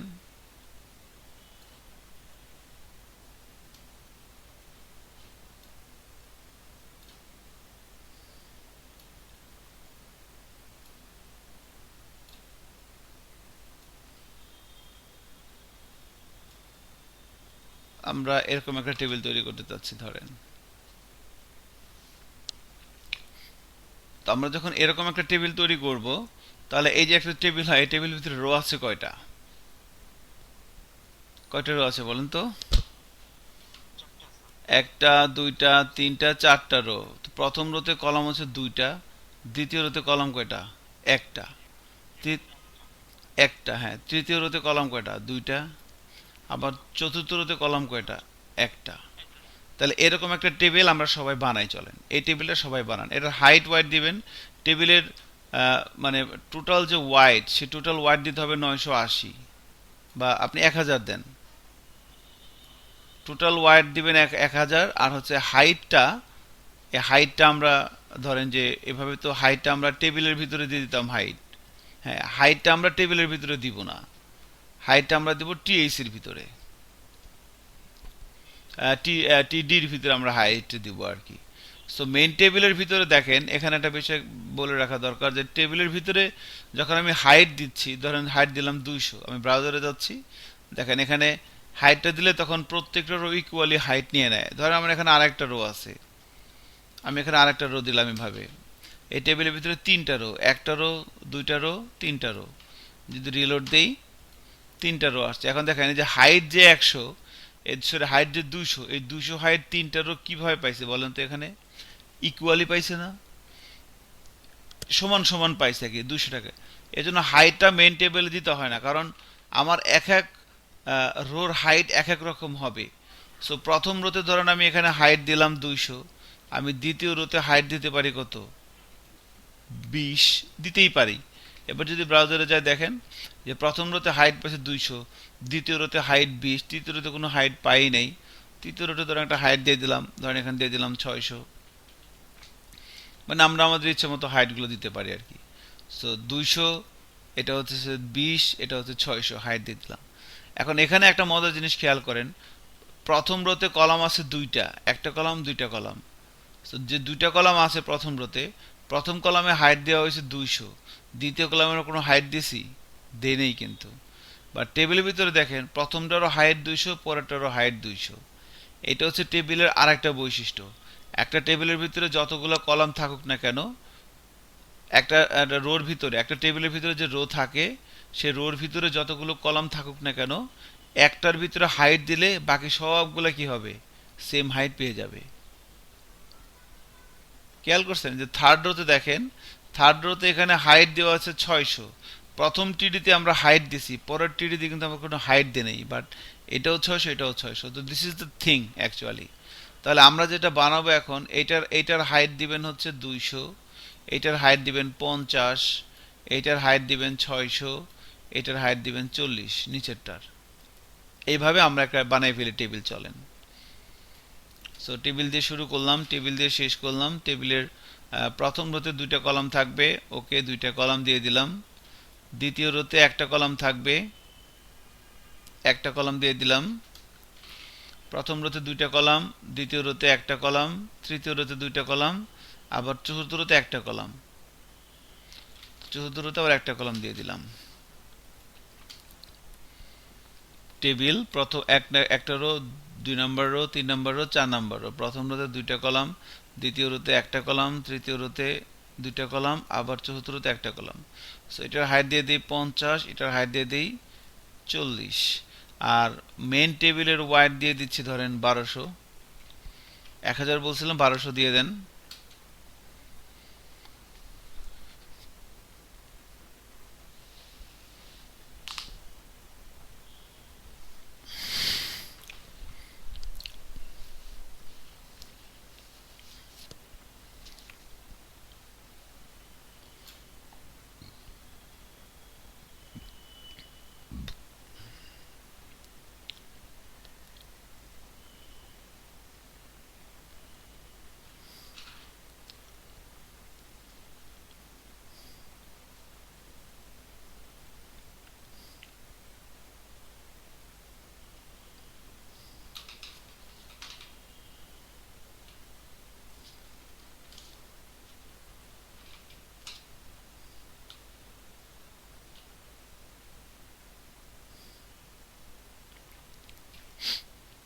ওকে, তো according to this code, according to this code আমরা যদি ব্রাউজারে যাই এবং রিলোড দিয়ে দেখেন এরকম একটা ব্যাপার আসছে। সো প্রথম রোতে দুইটা কলাম, দ্বিতীয় রোতে একটা কলাম, বাট সে দুইটা চাইতেছে। তৃতীয় রোতে দুইটা কলাম ঠিক আসছে, চতুর্থ রোতে একটা কলাম লাগবে, বাট সে দুইটা কলাম চাইতেছে। ওই যে আমরা জানি যে সবগুলো রোতে সে একই সঙ্গে কলাম চায়। সো যেহেতু ম্যাক্সিমাম কলাম দুইটা, এর জন্য সবগুলো রোতে সে দুইটা করে কলাম চাচ্ছে। সো দ্বিতীয় রোতে আমার একটা কলাম লাগবে, তাহলে এখানে কি করব আমরা? দুইটা কলামকে মার্জ করে একটা করে দিতে হবে, কল স্প্যান করে দিলে হয়ে যাবে। সো আমি এখানে কল স্প্যান করে দিচ্ছি 2। এবার যদি ব্রাউজারে যাই এবং রিলোড দেই, এই যে দুইটা মিলে একটা হয়ে গেছে। সেম ভাবে এটা যদি আমরা এখান থেকে কপি করে এখানে করে দিই, কল স্প্যান 2, এই নিচে জায়গাটাতেও কল স্প্যান 2 দিয়ে দিলাম। সো এটা এভাবে হয়ে গেল। এখন এটার ওয়াইডটা কমায় দিতে হবে, এটার ওয়াইডটা একটু কম, এটার ওয়াইডটা একটু কম। By default equal equal wide নিয়ে নিছে, এটার ওয়াইডটা কমায় দিতে হবে। তাহলে প্রথম রোর, এটা হচ্ছে প্রথম রো, এটা হচ্ছে প্রথম কলাম। সো এটা হচ্ছে আমার টেবিল, এটা হচ্ছে আমার প্রথম রো, এটা হচ্ছে আমার প্রথম কলাম। সো এর ওয়াইডটা আমরা করে দিলাম ধরেন 200। এর প্রথম রোর প্রথম কলামের ওয়াইড করে দিলাম 200। এবার যদি যাই এবং রিলোড দেই, এটা দেখেন 200 হয়ে গেছে। এখন এখানে খেয়াল করেন, আমি প্রথম রোর প্রথম কলামের ওয়াইডটা কমানোর চেষ্টা করছি, বাট এইটাও কিন্তু কমে গেছে, 3 নাম্বারটাও কমে গেছে। সো এটা টেবিলের আর একটা বৈশিষ্ট্য। একটা টেবিলের ভিতরে কোনো একটা কলামের ওয়াইড যখন আপনি কমাচ্ছেন বা বাড়াচ্ছেন, ওই কলাম বরাবর সে যত কলাম পাবে সবার ওয়াইড বাড়াই দিবে, নাহলে কমাই দিবে। বাড়াইলে বাড়াই দিবে, কমাইলে কমাই দিবে। সেই জন্য আমি যখন এইটার ওয়াইড কমিয়ে দিলাম, এটা কিন্তু অটোমেটিক্যালি কমে গেছে। ঠিক আছে, এবার এই টেবিলটাকে আমি মাঝখানে আনবো। তো মাঝখানে আনার জন্য আমরা জানি এখানে মেন টেবিলের ভিতরে আমরা যেটা অ্যাট্রিবিউট লিখি অ্যালাইন, এবং এর ভ্যালু দেই হচ্ছে সেন্টার। মেইন টেবিলের ভিতরে আমরা একটা ট্যাগ প্রপার্টি লিখলাম অ্যালাইন, এর ভ্যালু দিলাম সেন্টার। এবার যদি ব্রাউজারে যাই, জিনিসটা আমার মাঝখানে চলে আসছে। তো এই হচ্ছে আমাদের স্ট্রাকচার। তো এই স্ট্রাকচারটা যদি আপনার হয়ে যায়, তাহলে আমি একটু দেখি, দেখে এরপর আমি পরবর্তী কাজে আগাবো।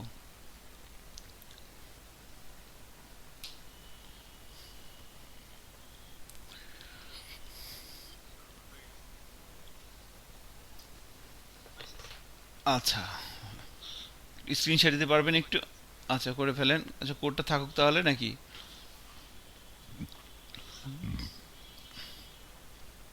এটা লেখেন। আপনি বিপদে পড়ে গেছেন, আপনাকে লিখতে হবে, কিছু করার নাই। বিপদে পড়ে লিখলে তো হবে না, আপনাকে আনন্দ লিখতে হবে। ঠিক আছে, তো চিন্তা করি যে, হ্যাঁ,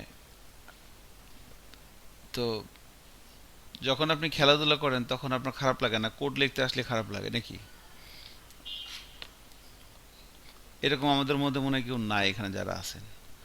আপনাদের মানে আমার মানে কোড লিখতেই ভালো লাগে। কোড লেখা ছাড়া অন্য যে কাজ করি সেই কাজেই ভালো লাগে না। কোড লিখতে আসলে ভালো লাগে।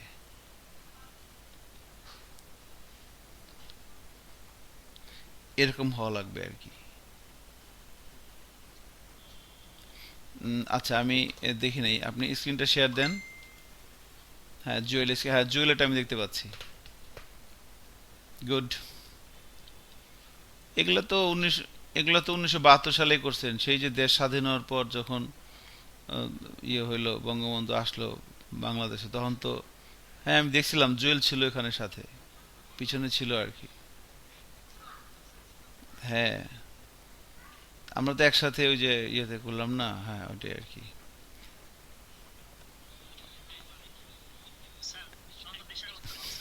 হ্যাঁ, হ্যাঁ, অনেক ভালো। কি হয়েছে? সজীব ভ্যালেন্টাইন?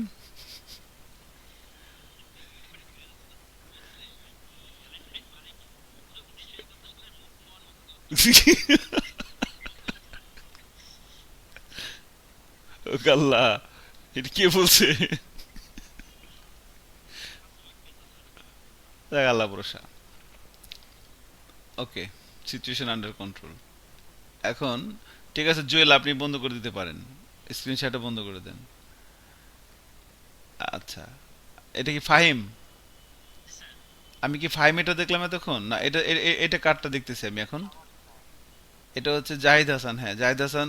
দেখি দেখি জাহিদ হাসান, এটা আপনার আউটপুটটা দেখি। এত ছোট কে, একটু বড় করতেন।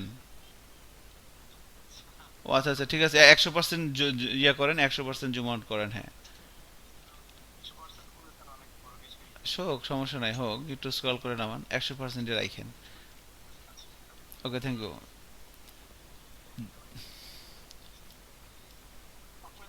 দেন, অফ করে দেন। হ্যাঁ, সুযোগ দেখাবেন। হ্যাঁ, খাতায় লিখলে তো হবে না, আপনার পিসিতে লিখতে হবে।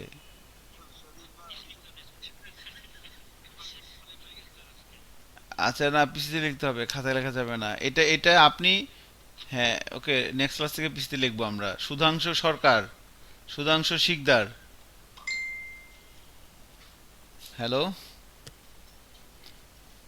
আপনি স্ক্রিন শেয়ার দেন, আমি দেখবো আপনি কি করছেন তখন।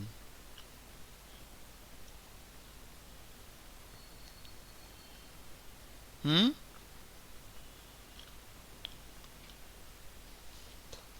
স্ক্রিন শেয়ার খুঁজে পাচ্ছেন না, ভেরি গুড। কোনো সমস্যা নাই। আহ, আপনি একটু দেখেন, ওই যে ডান দিকে নিচে দেখেন লেখা আছে প্রেজেন্ট নাও, পাইছেন? ওখানে ক্লিক করে লেখেন যে কি লিখবেন, প্রেজেন্ট নাওতে ক্লিক করে লেখেন your enter screen, your enter screen. Okay, তারপরে ওখানে ক্লিক করার পর ওই যে ইয়ার স্ক্রিনটা আসে ওইটা সিলেক্ট করে শেয়ার দিলে হয়ে যায় আর কি। দেন শেয়ার দেন, সমস্যা নাই।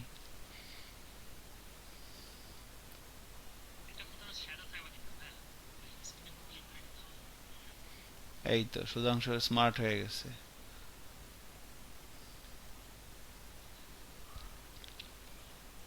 এই অবস্থা কেন ভেঙে গেছে কেন?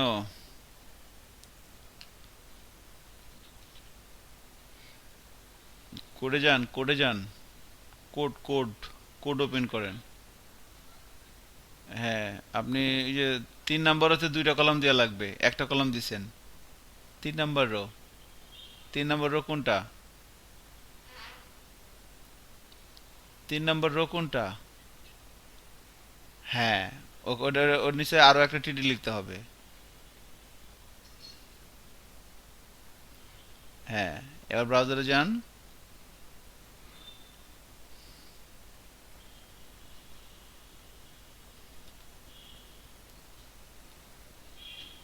রিলোড দেন। এই তো আসছে। এখন ওই যে প্রথম রোতে আর সেকেন্ড রোতে কলেজ পেন দিতে হবে, আপনি লিখে সারতে পারেন নাই। ঠিক আছে, সমস্যা নাই। প্রত্যেক দিন মনে করেন যে আপনি অন্তত 22 ঘন্টা কোড লিখবেন প্রত্যেক দিন। বাকি যে সময়টুকুন থাকে সেই সময়টুকুন আপনি অন্য কিছু করবেন। ঠিক আছে? হ্যাঁ। ওকে। ওই যে আপনার একটা কি ছবি যেন দেখলাম আজকে দুপুরে, খাচ্ছিলাম আর ছবি দেখতেছিলাম। ফের হেরা ফেরি মনে হয়, হ্যাঁ। তখন যে ডাকাতি করে নিয়ে আসে না, বলে যে 50% তোমার, 50% আমার, আর বাকি যা থাকে এটা সবার। বুঝতে পারছেন না? এটা হচ্ছে ব্যাপার আর কি। হ্যাঁ, ওখানে 3টা পার্টি থাকে। তো জনি লেবার হিসাব দেয় যে 50% আমার, 50% তোমার, আর বাকি যা থাকে এটা সবার। এতে সবাই খুশি। ওকে। আচ্ছা, ঠিক আছে। সুধাংশু স্ক্রিনশট দিয়ে দেন, আপনার হয় নাই কিন্তু সুধাংশু, এটা করতে হবে পুরাটা। আচ্ছা, তানভীর তানভীর আহসান কি দেখাবেন? দেখান, স্ক্রিনশট দেন। স্ক্রিনশটটা দেন একটু কষ্ট করে, দেখি আপনারটা।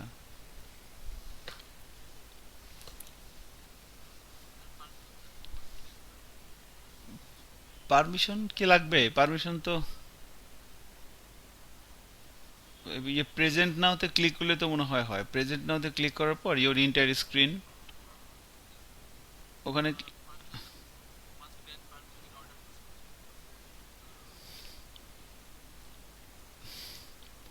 পারমিশন কিভাবে দিব? এটা কি গুগল ক্রমে না মজিলাতে? মজিলা বা, আচ্ছা। এই তো হয়ে গেছে, এই তো আসছে, হ্যাঁ। চলে আসছে, হ্যাঁ। এটা কার? ফাহিম। হ্যাঁ। ওকে। ওটা তো করে, করেন। ক্রম কাকা করেন, মুরব্বী মানুষ।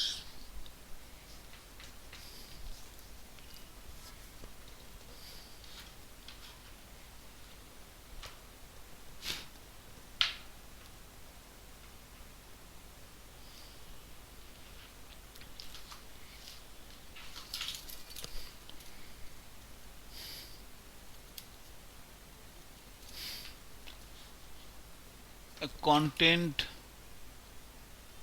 এটা কি আপনি তানভীর? এটা কে? Someone want to join call content.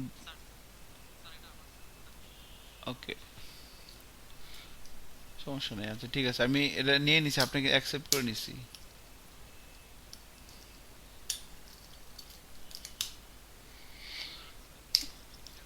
হ্যাঁ, স্ক্রিন এখন আসে নাই।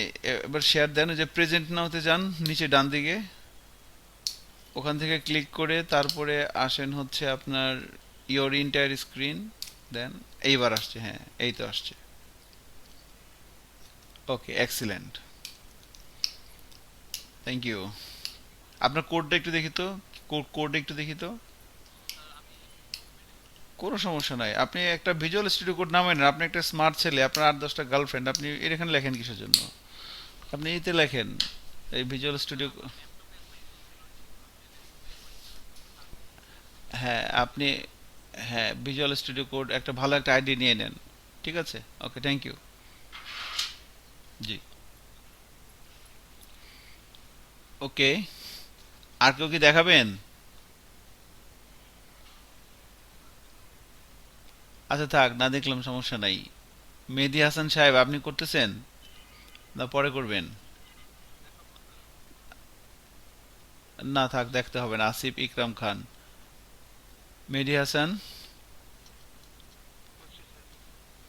আচ্ছা ঠিক আছে, আপনি চাইলে দেখাতে পারতেন, সমস্যা নাই। আর একটা ছেলে মাহে করিম কি আছে এখানে? মাহে করিম নাই। ওকে, আচ্ছা। জি,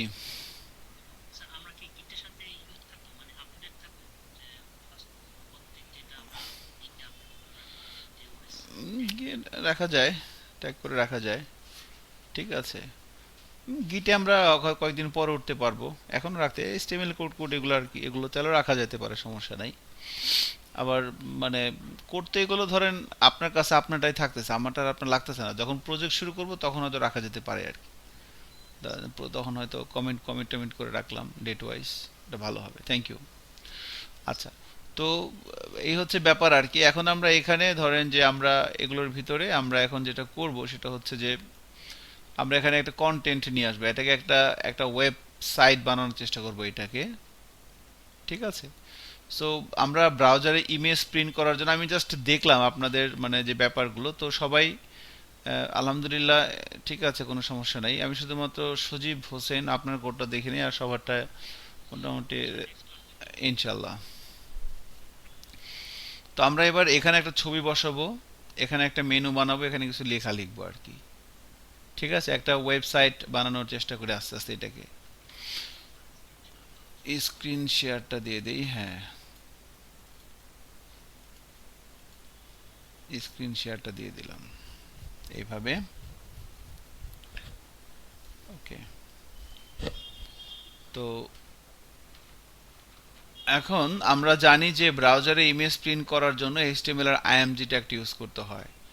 ব্রাউজারে ইমেজ নিয়ে আসার জন্য HTML আর IMG ট্যাগটি ইউজ করতে হয়। তো আহ, এই যে আমাদের এই যে টেবিলটা এখানে দেখা যাচ্ছে, এই টেবিলের ভিতরে হচ্ছে আমরা এই যে প্রথম রো, যে প্রথম কলাম, এই টিডির মাঝখানে এই জায়গাটায় আমরা HTML এর IMG ট্যাগ দিব। এর ভিতরে সোর্স এবং অল্টার। তো সোর্সের ভিতরে হচ্ছে আমরা ইমেজের পাথটা দিয়ে দিব, আর অল্টারের ভিতরে আমরা ইমেজটা যদি না দেখা যায় তাহলে কি আসবে সেটা দিতে হবে। তো আপনারা যেহেতু সবাই কাজ টাজ করতেছেন টুকটাক, তো অবশ্যই এই বিষয়গুলো মানে খামখেয়ালি করা যাবে না, একটু সিরিয়াসলি নিতে হবে আর কি। আপনি এইগুলো করে আপনি পয়সা ইনকাম করবেন, সেটা দিয়ে আপনি আপনার ফ্যামিলিকে লিড করবেন। সো তার মানে বলা হচ্ছে এটা আপনার রিজিক। সো এটাকে নিয়ে কিন্তু মানে ফাজলামি করা যাবে না, সিরিয়াসলি লিখতে হবে মানে এই ব্যাপারগুলো আর কি। সো ইমেজ এর ভিতরে সোর্স এবং অল্টারটাও দিতে হবে। না দিলে কোনো সমস্যা নাই, বাট দিলে সোয়াব আছে, সো দিতে হবে আর কি, সমস্যাও আছে না দিলে ভবিষ্যতে। এসি এসিওর জন্য এটা খারাপ, হ্যাঁ। এটা সোর্সের ভিতরে ইমেজের পাতা দিতে হবে। তো আমরা একটা ইমেজ নিয়ে আসি। আমি যদি গুগলে যাই, গুগল থেকে ধরেন এখানে লিখলাম হচ্ছে লোগো দিয়ে সার্চ দিলাম, ইমেজে আসলাম। এখান থেকে ধরেন আমরা একটা লোগো নেই, ধরেন আমি হাওয়াইয়ের এই লোগোটা নিলাম। এই লোগোটাকে সেভ করে আমরা এটাকে সেভ করে রাখবো হচ্ছে আমাদের প্রজেক্টের ভিতরে। একটা ফোল্ডার তৈরি করব IMG, আমরা ইমেজ নামক একটা ফোল্ডার তৈরি করে সেই ইমেজের ভিতরে এটাকে রেখে দিলাম লোগো। ওকে, রেখে দিলাম। এবার এই ইমেজটাকে আমরা এখান থেকে তার পাথটা বলে দিব। দেখেন আমাদের এই যে গুগল থেকে আমরা যে ইমেজটা নিলাম সেটাই যে IMG একটা ফোল্ডার তৈরি করে সেই ফোল্ডারের ভিতরে এটাকে নিয়ে আসছি। এবার এই ছবিটাকে যদি যখন আমরা এখান থেকে ধরাই দিব যে এখন ইমেজের পাথটা আমরা কিভাবে দেব এখান থেকে, সো যে HTML যে ফাইলটা আছে এই ফাইলের সাপেক্ষে ইমেজের পাথটা কিভাবে হবে। তো দেখেন এই HTML ফাইল থেকে প্রথমে ইমেজ ফোল্ডারের ভিতরে ঢুকতে হবে, তারপর লোগোটা নিতে হবে। ঠিক আছে, তাহলে এখানে আমরা শুরু করব কি ডট স্ল্যাশ, মানে এই ফোল্ডারের ভিতরেই, এরপরে ইমেজ, তারপরে এইটা ডট স্ল্যাশ মানে হইতেছে একই ফোল্ডারের ভিতরে, আর ডট ডট স্ল্যাশ মানে এক ঘর পেছনে। তো ইমেজ যে ফোল্ডারটা এবং HTML ফাইলটা একই ফোল্ডারের ভিতরে আছে, এই জন্য ডট স্ল্যাশ, এরপরে ইমেজ ফোল্ডারের নাম, এরপরে লোগো ডট জেপিজি। এবার যদি ব্রাউজারে যাই এবং রিলোড দেই, দেখতে পাচ্ছি এখানে একটা হাওয়াই লোগো চলে আসছে। তো এটাকে একটু মানে এটার যে হাইট ওয়াইট সেটাও আমরা 200 করে দিই। ধরেন এর একটা হাইট দিয়ে দিলাম 200, এর একটা ওয়াইটও দিয়ে দিলাম 200, হাইট ওয়াইট 200 করে দিলাম, হাইট 200 ওয়াইট 200। এবার যদি ব্রাউজারে যাই এবং রিলোড দেই, এটা এরকম হয়ে গেছে। সো থাকুক, সমস্যা নাই, 200 ভাবে থাকুক। ওকে, এখন ধরেন আমরা এখানে কিছু কন্টেন্ট নিয়ে কাজ করব এই জায়গাটার ভিতরে। তো কন্টেন্ট নিয়ে কাজ করার জন্য আমরা জানি যে এই জায়গাটা হচ্ছে কোথায়, এটা 1 number rho, 2 number rho, 3 number rho, 2 number column. So this is first row, this is second rho, this is third rho, this is first column, this is second column. এই জায়গাটায় আমাদের যা কিছু করতে হবে 2টির মাঝখানে করতে হবে। কেমন? এখন এখানে এসে আমরা যেটা করব, আমরা কিছু কন্টেন্ট লিখব। তো কন্টেন্ট কিভাবে লিখব? আমরা যখন একটা ওয়েব পেজ বানাচ্ছি, তার মানে কি কোনো একটা স্পেসিফিক বিষয়ের উপরে একটা ডকুমেন্টেশন তৈরি হইতেছে। এখন ডকুমেন্টেশন করতে কি কি লাগে? একটা ডকুমেন্ট করতে 3টা জিনিস লাগে, একটা হেডিং লাগে, কিছু প্যারাগ্রাফ লাগে, কিছু ইমেজ লাগে, তাই না? আপনি দেখেন যে কোনো স্যার, যেমন এটা একটা ডকুমেন্ট, এটা একটা ডকুমেন্ট, আমি যদি এখানে যাই, এটা একটা ডকুমেন্ট, এই ডকুমেন্টে একটা হেডিং আছে, একটা ইমেজ আছে, কিছু প্যারাগ্রাফ আছে, তাই না? তাহলে এখন আমাদের এখানে ধরেন আমরা একটা পেজ তৈরি করতে চাচ্ছি, সো এখানে আমরা একটা হেডিং, প্যারাগ্রাফ এবং ইমেজ নিয়ে আসব। তো হেডিং আনার জন্য আমরা জানি HTML এর 6টা ট্যাগ আছে, তাই না? H1 থেকে শুরু করে H6। তো আমরা একটা প্রথম ট্যাগটা লিখলাম, দিস ইজ এ হেডিং। এরপরে প্যারাগ্রাফের জন্য আমরা 6টা লিখলাম না, আমরা জানি H1 থেকে শুরু করে H6 6টা আছে, H1 সবচেয়ে বড়, তারপরে H2 ছোট, তারপরে H3, এভাবে 6টা আসে। আচ্ছা, আর প্যারাগ্রাফ ট্যাগের ভিতরে আমরা প্যারাগ্রাফগুলো লিখবো। সো প্যারাগ্রাফ, ধরেন আমি এখানে LOREM লরেম লেখে যদি ট্যাব দেই, কিছু টেক্সট চলে আসে, ডামি টেক্সট। আপনি যদি ভিজুয়াল স্টুডিও কোড থাকেন, আপনি লরেম লেখে ছোট হাতে লিখে যদি ট্যাব দেন, কিবোর্ড থেকে ট্যাব কিটা প্রেস করেন, তাহলে কিছু ডামি কন্টেন্ট চলে আসবে, চলে আসছে। যদি ব্রাউজারে যাই, রিলোড দেই, দেখেন একটা হেডিং চলে আসছে, একটা প্যারাগ্রাফ চলে আসছে। তো প্যারাগ্রাফটা আমি একটু ধরেন একটু কন্টেন্ট বেশি করে দিচ্ছি।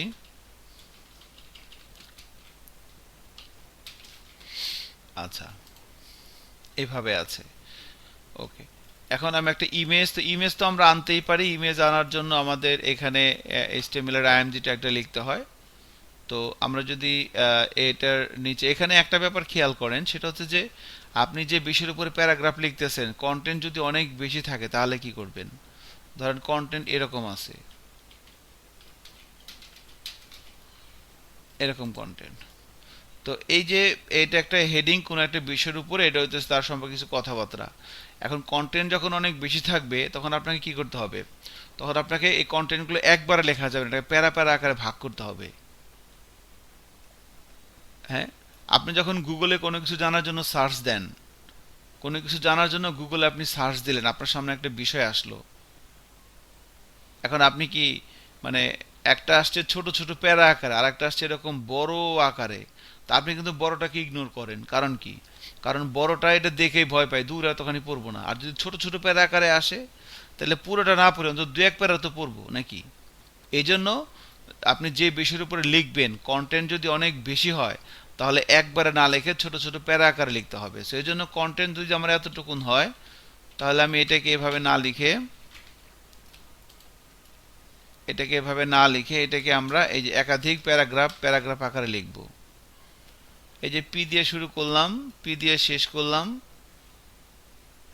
এভাবে তিনবার লিখলাম। এবার যদি যাই এবং রিলোড দিই, দেখেন কন্টেন্ট কিন্তু সেম, এবার এভাবে আসছে। তো এভাবে যখন আসতেছে তার মানে কি? তার মানে আমি পুরো তিনটা না পড়লেও অন্তত একটা তো পড়বো, প্রথম প্যারাটা তো পড়বো। আপনার টার্গেট থাকবে এটাই, আপনি যে পেজটা বানাচ্ছেন সেখানে একজন ভিজিটর এসে যেন কিছুক্ষণ থাকে, তাহলেই তো আপনার লাভ, বেনিফিট। তো এখন এভাবে দিলাম। এখন এই লেখাটা আমি চাচ্ছি উপর থেকে শুরু হবে একদম। তো উপর থেকে শুরু করতে চাইলে এই যে টিডি, এর ভিতরে আমরা লিখব ভি অ্যালাইন, মানে ভার্টিক্যাল অ্যালাইন, এর ভ্যালু বলে দিলাম টপ।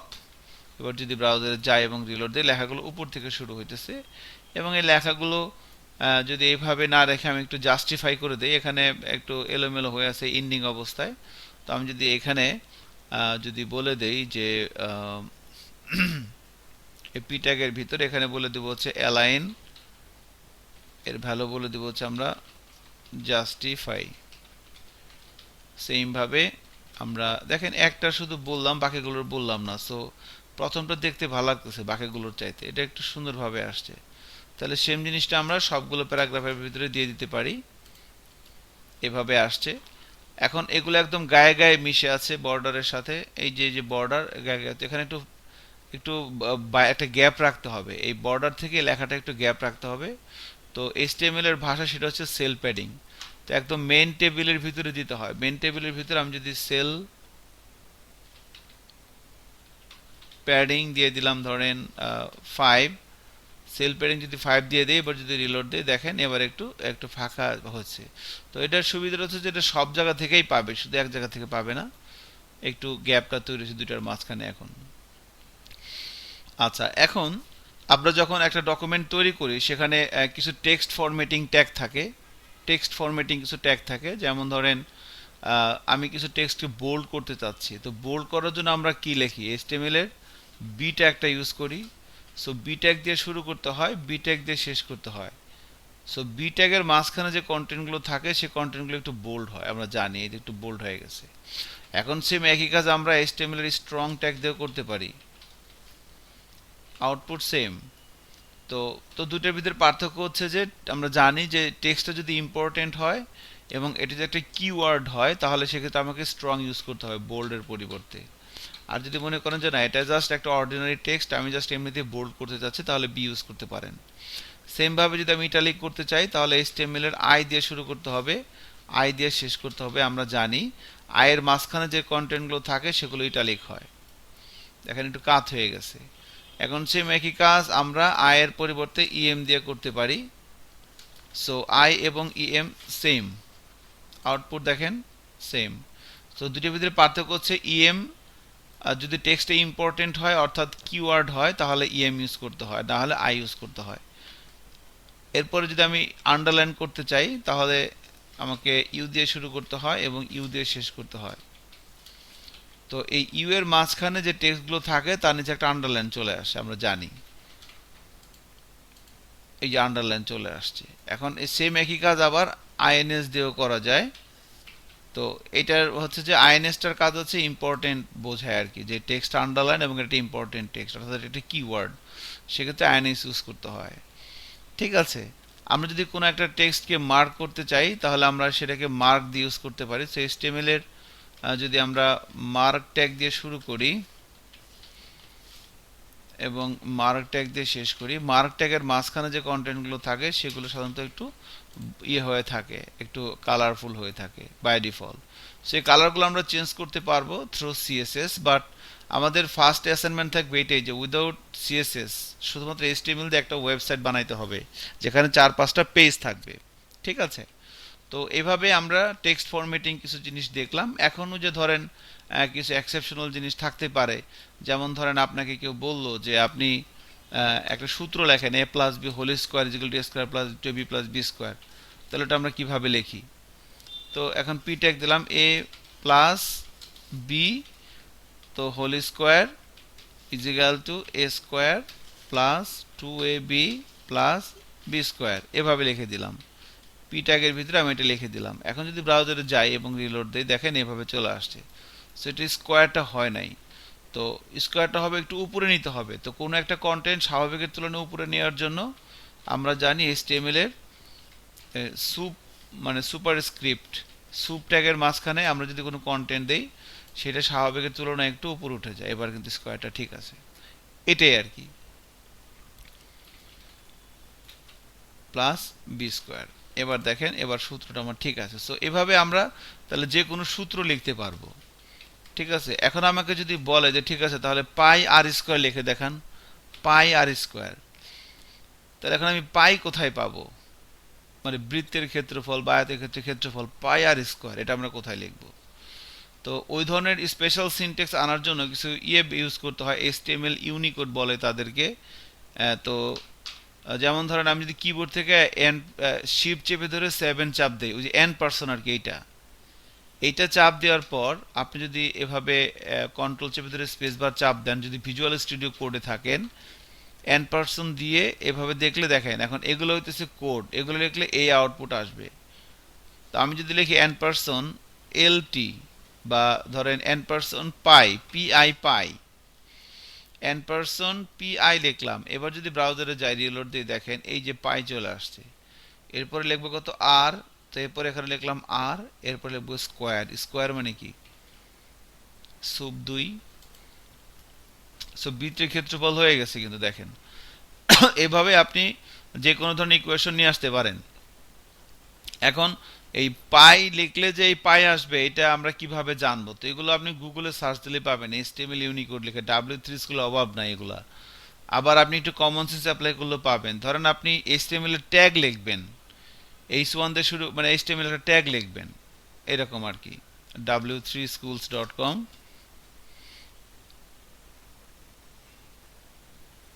এরকম একটা ট্যাগ লিখবেন এইটা। আর এটা এরকম একটা ট্যাগ যদি আমরা এখানে লিখে দেই, এটা তো ব্রাউজারে তো অন্যভাবে চলে আসবে, বাট এরকম আসবে আর কি, ব্রাউজার এরকম ট্যাগ সহকারে প্রিন্ট হবে। তাহলে সেক্ষেত্রে আমরা কিভাবে করি? তো তাহলে এই ট্যাগের শুরুতে কি থাকে? Less than sign.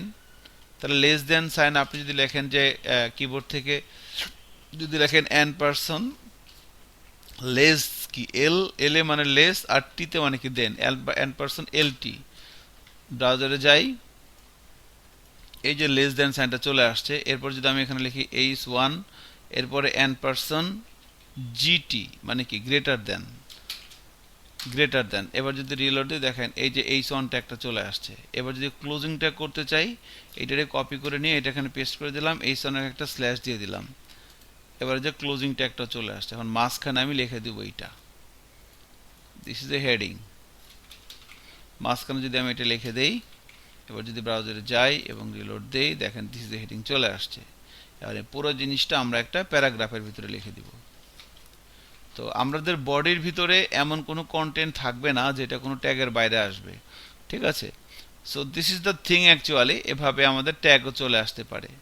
ওকে, এখন আবার আপনি যদি লগারিদম লেখেন, যে লগারিদম কি বেস থাকে, নিচে নিয়ে আসে। সো পি ধরেন লিখলেন লগ 10 বেস 2, তো এখানে কিন্তু লগ 102 চলে আসছে। সো 10 থাকবে এখানে, আর নিচে নিয়ে আসার জন্য আমরা জানি সবাই সাবস্ক্রিপ্ট, তো সাব দিয়ে শুরু করতে হয়, সাব দিয়ে শেষ করতে হয়। এই সাবের মাঝখানে যে কন্টেন্টটা থাকে সেটা স্বাভাবিকের তুলনায় একটু নিচে আসে। যদি রিলোড দিয়ে দেখেন এটা দুইটা একটু নিচে আসছে। তো এ হচ্ছে আমাদের মেইনলি এই ব্যাপারগুলো ছিল আর কি। ঠিক আছে, এখন ধরেন আমরা যদি কিছু প্রিডিফাইন্ড টেক্সট নিয়ে আসতে চাই, ধরেন আমি পি ট্যাগ নিলাম, এখানে লিখলাম সাম কন্টেন্ট, ধরেন এইভাবে অ্যাকচুয়ালি এই জিনিসটা হইতেছে, এভাবে লিখলাম সাম কন্টেন্ট, এখানে দিলাম সাম কন্টেন্ট। আমি চাচ্ছি একটু এভাবে থাকবে আর কি জিনিসটা। এইভাবে থাকবে এলোমেলো, একটা লাইন আগে একটা লাইন পরে এভাবে থাকবে। তো পি ট্যাগের ভিতরে দিলাম, এবার যদি ব্রাউজারে যাই রিলোড দিয়ে দেখেন এক লাইনে আসছে। বাট আমি চাচ্ছি এই ফরম্যাটেই লেখাটা ব্রাউজারে প্রিন্ট হবে। তো সেক্ষেত্রে প্রি ট্যাগ ইউজ করতে হয়, এইচটিএমএল এর পি আর ই, প্রি দিয়ে শুরু করতে হয়, প্রি দিয়ে শেষ করতে হয়। এর মাঝখানে আপনি যা লিখে দিবেন সেটা ওইভাবে যেভাবে লিখবেন, দেখেন যেভাবে লিখছে ওইভাবে প্রিন্ট হয়েছে। তো এই যে গ্যাপটা, এই গ্যাপটার কারণ হচ্ছে যে এই যে এই গ্যাপটা আমি যদি রেখে এখানে দিয়ে দেই, এবার দেখেন কি হয়, এবার দেখেন একদম এখান থেকে শুরু হয়েছে। ওকে, নাইস। সো আমরা প্রি ট্যাগটাও জানি, এটা আপনাদের অনেক কাজে লাগবে সামনে যখন আমরা ডেভেলপমেন্ট করবো। সো প্রি ট্যাগটা অনেক কাজে লাগে, যদিও লারাবেলে অতটা লাগে না, কোডিং নেটার অনেক লাগতো আর কি। যাই হোক, so this is the thing actually. তো আমরা মোটামুটি কিছু টাইপোগ্রাফি ট্যাগ লেখার বিষয়ে প্র্যাকটিস করলাম। তো এখানে আরেকটা বিষয় দেখেন, ধরেন আপনি এভাবে লিখলেন যে আপনি এভাবে একটা পি ট্যাগ নিলেন, পি ট্যাগের ভিতরে লিখলেন দিস ইজ এ কন্টেন্ট। ওকে, এভাবে লিখলেন, খেয়াল করেন এখন কি বলতেছি। তো এখন আপনি এটাকে রিলোড দিলেন, এখন আপনি চাচ্ছেন যে এই দিস লেখাটাকে একটু আপনি অন্যরকম করবেন, দিস লেখাটাকে আপনি একটু অন্যরকম করবেন। তো এক্ষেত্রে যে লেখাটাকে আপনি একটু অন্যরকম করবেন সেই লেখাটুকুনকে আপনাকে এইচটিএমএল এর স্প্যান ট্যাগ ইউজ করতে হয়, এসপিএএন, স্প্যান। তো স্প্যান ট্যাগ দিয়ে শুরু করতে হয়, স্প্যান ট্যাগ দিয়ে শেষ করতে হয়। ঠিক আছে, এই স্প্যান ট্যাগে এবার এটাকে, এই টেক্সটটাকে আপনি যে কোনো কিছু করতে পারবেন, বড় ছোট, থ্রো সিএসএস দিয়ে বা অন্য কিছু দিয়ে, বা আপনি শুধু মানে একটা দুইটা ওয়ার্ডকে করতে চান তাহলে ভাবে করতে পারেন। তো স্প্যান ট্যাগের কাজ কি সেটা বলতে নিছিলাম, জাস্ট একটা প্যারাগ্রাফের ভিতরে কিছু টেক্সটকে আপনি অ্যাডিশনাল কিছু করতে চাচ্ছেন, সেক্ষেত্রে আপনি তাকে স্প্যান ট্যাগের ভিতরে রেখে সেটা দিয়ে করতে পারেন। ওকে, বাট এটার স্প্যান ট্যাগের কাজটা বোঝার জন্য আমাদেরকে সিএসএস এ যাওয়া লাগবে।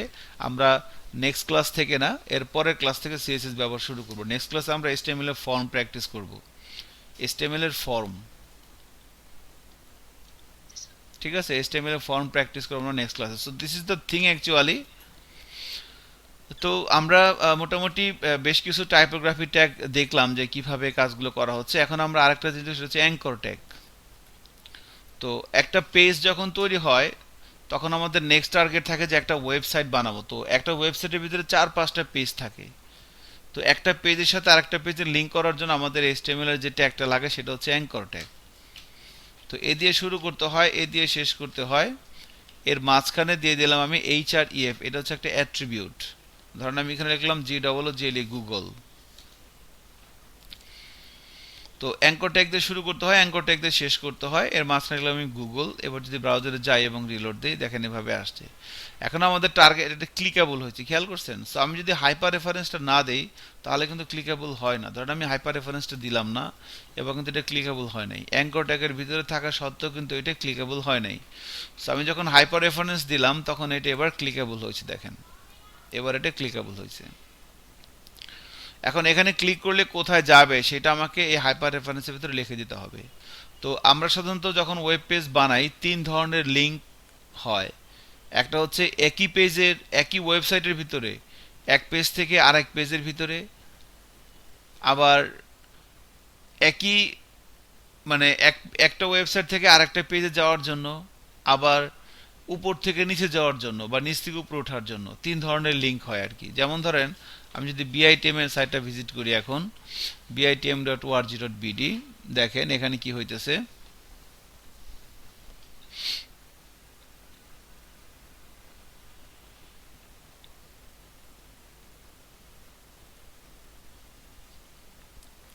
এখানে আসলাম, ধরেন এখান থেকে আমি গেলাম হচ্ছে ধরেন অ্যাবাউট আস থেকে অ্যাবাউট বিআইটিএম, এরকম আসলাম। তো এই যে এক পেজ থেকে আরেক পেজে আসছে, একই ওয়েবসাইটের ভিতরে এক পেজ থেকে আরেক পেজে আসছে। আবার আমি যদি বেসিসে ক্লিক করি তাহলে কি হইলো, তাহলে হলো একটা ওয়েবসাইট থেকে আমি আবার আরেকটা ওয়েবসাইটে চলে আসলাম, একটা ওয়েবসাইট থেকে আবার আমি আরেকটা ওয়েবসাইটে চলে আসলাম।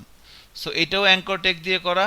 আবার যখন আমি হোমে ক্লিক করলাম একই ওয়েবসাইটের ভিতরে এক পেজ থেকে আরেক পেজে আসলাম, এটাও অ্যাঙ্কর ট্যাগ দিয়ে করা। আবার আমি যখন দেখেন নিচের দিকে নামতেছি,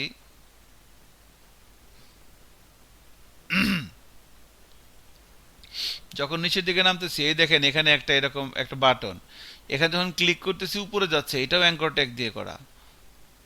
তো এই হচ্ছে ব্যাপার আর কিছু। এই 3 ধরনের ইউজ অ্যাঙ্কর ট্যাগের হয়। তো মেন ব্যাপার হচ্ছে যে এই হাইপার রেফারেন্সের ভিতরে আমরা এভাবে লিখে দিতে পারি গুগল। এখন ধরেন তাহলে এখানে গুগলে ক্লিক করলে আমরা চাচ্ছি যে আমাদের পেজের সাথে বাইরের একটা পেজের লিঙ্ক হবে, সেই পেজটা হচ্ছে google.com।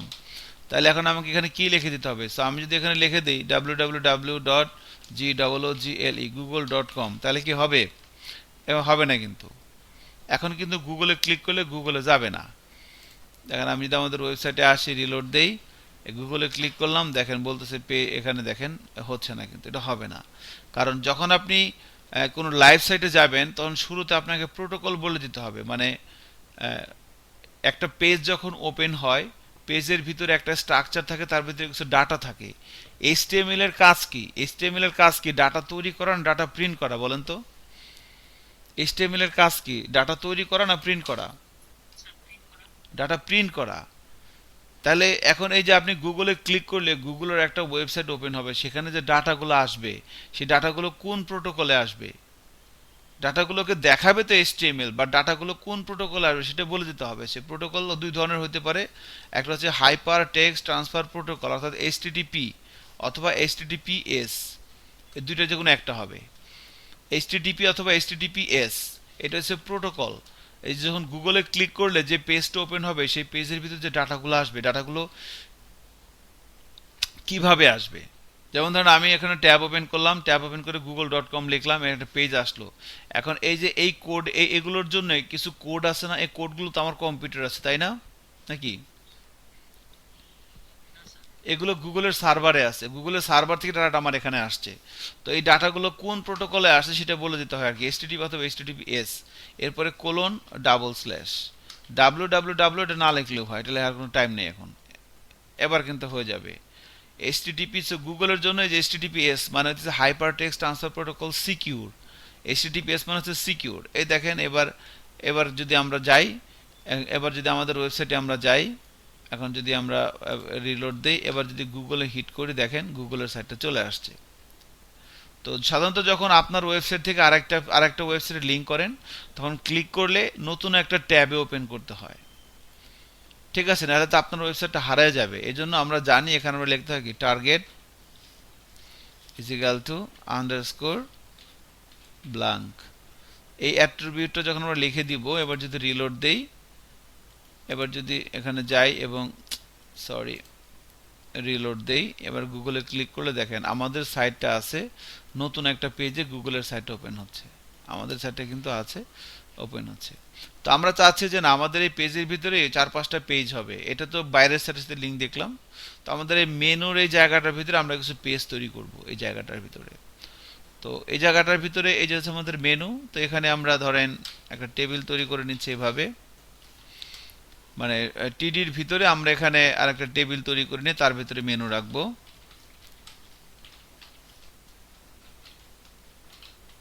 এইভাবে।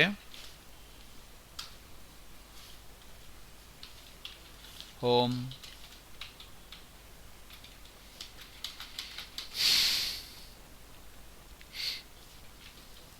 অ্যাবাউট,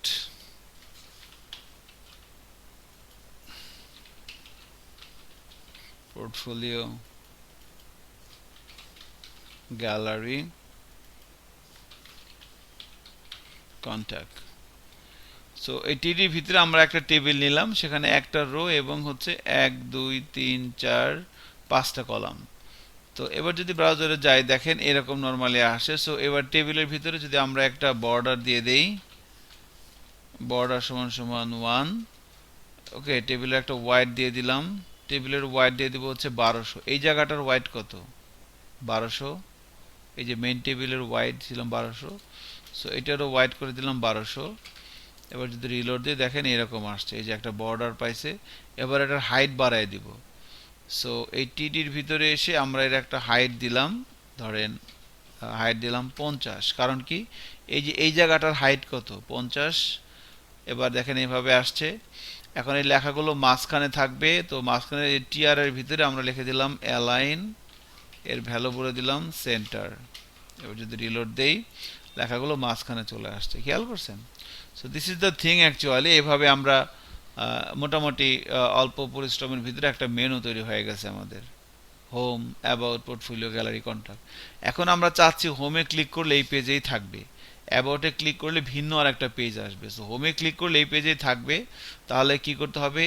হোমে ক্লিক করলে এই পেজেই থাকবে, তাহলে কি করতে হবে? এই পেজের নামটা কি? index.html। সো এইটা এই যে হাইপার রেফারেন্সের ভিতরে লিখে দিতে হবে। এখন অ্যাবাউটে ক্লিক করলে আর একটা পেজ ওপেন হবে, about.html। তাহলে আমরা যদি এখানে লিখে দেই about.html, এবার যদি রিলোড দেই, এখন যখন আমি অ্যাবাউটে ক্লিক করতেছি দেখেন এখানে কি আসছে? about.html বলতেছি ইওর ফাইল নট ফাউন্ড। তাই তো, এখানে আমি যে লিঙ্কটা দিছি এর নামে কোনো পেজ কি আছে? নাই। তাহলে আবার আমরা ডে ওয়ানের ভিতরে একটা ফাইল নিব, নাম দেব about.html। তো এই যে আমার index.html ফাইলটা যেখানে আছে সেখানে আমরা একটা ফাইল নিলাম about.html। এবার যদি আমি ব্রাউজারে যাই, এখানে রিলোড দেই, এবার দেখেন অ্যাবাউটে ক্লিক করলে একটা ফাঁকা পেজ আসতেছে। কারণ কি? কারণ আমার কিন্তু about.html ফাইলটা এবার আছে, বাট এর মধ্যে কিছু নাই। তো কি করব? ইন্ডেক্সের সবগুলো কোড কপি করে অ্যাবাউটে রাখবো। এখন একটা জিনিস খেয়াল করে দেখেন, আমরা যখন বিআইটিএম এর সাইটে আছি তখন খেয়াল করেন, আমরা যখন হোম পেজে আসি, এখন হোম থেকে ধরেন আমি এই অ্যাবাউট বিআইটিএম পেজে গেলাম, এটা হচ্ছে আমার হোম পেজ, এটা হচ্ছে আরেকটা পেজ। তো যখন আমরা এক পেজ থেকে আরেকটা পেজে যাচ্ছি, যখন আমরা একটা পেজ থেকে আরেকটা পেজে যাচ্ছি তখন দেখেন হোম পেজ, এটা হচ্ছে অ্যাবাউট পেজ। এক পেজ থেকে যখন একটা পেজে যাচ্ছি কি হচ্ছে দেখেন, উপরের এই মেনু টেনু উপরের ব্যাপারটা ঠিক আছে, এখানে উপরের ব্যাপারটা ঠিক আছে, এখানে একটা ব্যানার ছিল, কিছু কন্টেন্ট ছিল, নিচে একটা ফুটার আছে, নিচে এভাবে একটা ফুটার আছে। তো অ্যাবাউটেও সেম দেখেন, উপরে ঠিক আছে, নিচে একটা ফুটার আছে। আমি বলতে চাচ্ছি যখন আমরা একটা ওয়েবসাইটের এক পেজ থেকে আরেক পেজে যাই, একই ওয়েবসাইটের ভিতরে এক পেজ থেকে আরেক পেজে যাই, তখন কিছু অংশ ফিক্স থাকে, কিছু অংশ চেঞ্জ হয়। উপরের অংশ ঠিক থাকে, নিচের অংশ ঠিক থাকে, মানে হেডার ফুটার ঠিক থাকে, মাঝখানের কন্টেন্টটা চেঞ্জ হয়। এখন আমাদের যে ওয়েবসাইট, এখানেও যখন আমরা হোম পেজে আসি, হোম পেজে একরকম, আবার যখন আমরা অ্যাবাউট পেজে যাব, যখন আমরা অ্যাবাউট পেজে যাব তখন এখানে কি হবে? হোম পেজের ভিতরে এই যে হেডার, মেনু, নিচে ফুটার এগুলো ঠিক থাকবে, মাঝখানের এই কন্টেন্টটা চেঞ্জ হবে। তাহলে আমরা এটার জন্য কি করব? ইন্ডেক্সের সবগুলো কোড কপি করে অ্যাবাউটে পেস্ট করে দিলাম। পেস্ট করে দেওয়ার পর এখন যদি রিলোড দিয়ে দেখেন, এখন হোমেও যা আছে অ্যাবাউটও তাই আছে, একই জিনিস আছে। কিন্তু এখন হোমে ক্লিক করলে এখানে ফাইল ওপেন হচ্ছে কোনটা? index.html। অ্যাবাউটে ক্লিক করলে about.html। ওকে, তো আমরা যেটা করব সেটা হচ্ছে প্রথমে অ্যাবাউটের ভিতরে টাইটেলটা চেঞ্জ করে দিই, নাম দেবো হচ্ছে অ্যাবাউট, ABOUT, অ্যাবাউট করে দিলাম। এরপরে এই যে যে কন্টেন্ট এরিয়াটা, এখানে এসে সবগুলো জিনিস আমি মুছে দিলাম। এখানে ধরেন একটা h1 ট্যাগ দিয়ে বলে দিলাম দিস ইজ অ্যাবাউট কন্টেন্ট। এবার যদি রিলোড দেই দেখেন, আর আমি হোমে আছি, আমার হোম পেজ এইভাবে আসতেছে, আমি অ্যাবাউটে আছি, আমার এইভাবে অ্যাবাউট কন্টেন্ট আসতেছে। সো দুইটা পেজ কিন্তু আমাদের হয়ে গেছে। দেখেন হোমে ক্লিক করলে এখানে এই যে টাইটেল দেখাচ্ছে হোম, অ্যাবাউটে ক্লিক করলে টাইটেল দেখাচ্ছে অ্যাবাউট, কন্টেন্ট চেঞ্জ হয়ে যাচ্ছে। সো এইভাবে আমাদের সবগুলো পেজ আমরা করে ফেলবো। তাহলে এখানে আমরা এখানে আমাদের যে লিঙ্কটা আছে ইন্ডেক্সের ভিতরে, এখানে আমি অ্যাবাউট পোর্টফোলিওর ভিতরে ধরেন একটা পেজ করব, পোর্টফোলিও ডট html, ঠিক আছে। গ্যালারির ভিতরে GALL গ্যালারি ডট html, এরপরে কন্ট্যাক্টের ভিতরে থাকবে কন্ট্যাক্ট ডট html। এই পেজগুলো করলাম। তো এবার অ্যাবাউট নামের পেজটা তো আমাদের আছে, তো আমি এখানে পোর্টফোলিও ডট html নিয়ে নিলাম একটা পেজ, এরপরে গ্যালারি ডট html নামে একটা পেজ নিয়ে নিব, এরপরে ধরেন আমরা দেব কন্ট্যাক্ট ডট html নামে একটা পেজ এখানে নিয়ে নিব, কন্ট্যাক্ট ডট html। ঠিক আছে, তো সবগুলো পেজ এখন আমরা যেটা করব, এই ইন্ডেক্সের কোডগুলো কপি করে আমি কন্ট্যাক্টে পেস্ট করে দিলাম। কন্ট্যাক্টে পেস্ট করে দিয়ে শুধুমাত্র এখানে এই বিয়ালাইন টপ, এখানে আমরা একটা h1 ট্যাগ দিয়ে ধরেন এখানে বলে দিলাম this is contact page content. Okay, আর এই টাইটেল বার চেঞ্জ করে বলে দিলাম কন্ট্যাক্ট। সেম ভাবে গ্যালারিতেও পেস্ট করে দিচ্ছি সব, শুধুমাত্র এই যে বিয়ালাইন টপ এই জায়গাটার কোডগুলো চেঞ্জ করে এখানে বলে দেবো h1 ট্যাগের ভিতরে this is gallery page content, আর এখানে টাইটেল বারে লিখে দেব গ্যালারি। সেম ভাবে পোর্টফোলিওর ভিতরেও ইন্ডেক্সের কোডগুলো কপি করে পেস্ট করে দিলাম। এখানে সব কিছু মুছে দিব, মুছে দিয়ে এখানে একটা h1 ট্যাগের ভিতরে লিখব this is portfolio page content.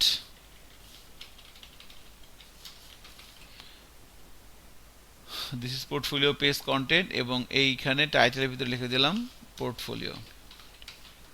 Portfolio এবার যদি ব্রাউজারে যাই এবং রিলোড দেই, দেখেন সো আমার সবগুলো পেজ আলহামদুলিল্লাহ হয়ে গেছে। এখন আমি হোমে আছি এরকম, অ্যাবাউটে আছে এরকম, পোর্টফোলিওতে, গ্যালারিতে, কন্টাক্টে। এখন একটা জিনিস খেয়াল করেন, আমি যখন অ্যাবাউটে আছি, অ্যাবাউট থেকে পোর্টফোলিওতে ক্লিক করলে হচ্ছে না, গ্যালারিতে ক্লিক করলে হচ্ছে না, কন্টাক্টে ক্লিক করলে হচ্ছে না। হোমে যখন আমি আসি, হোম থেকে পোর্টফোলিওতে যাওয়া যাচ্ছে, হোম থেকে আমার গ্যালারিতে যাওয়া যাচ্ছে, গ্যালারি থেকে আবার কন্টাক্ট, সব কিছুই হচ্ছে। কিন্তু আমি যখন অ্যাবাউটে ক্লিক করতেছি, অ্যাবাউটে ক্লিক করার পর আর কোথাও যাচ্ছে না, পোর্টফোলিওতেও যাচ্ছে না, গ্যালারিতে যাচ্ছে না, কন্টাক্টে যাচ্ছে না, আবার হোমে যাচ্ছে কিন্তু অন্য কোথাও যাচ্ছে না। এটা কারণটা কি বলা যাবে?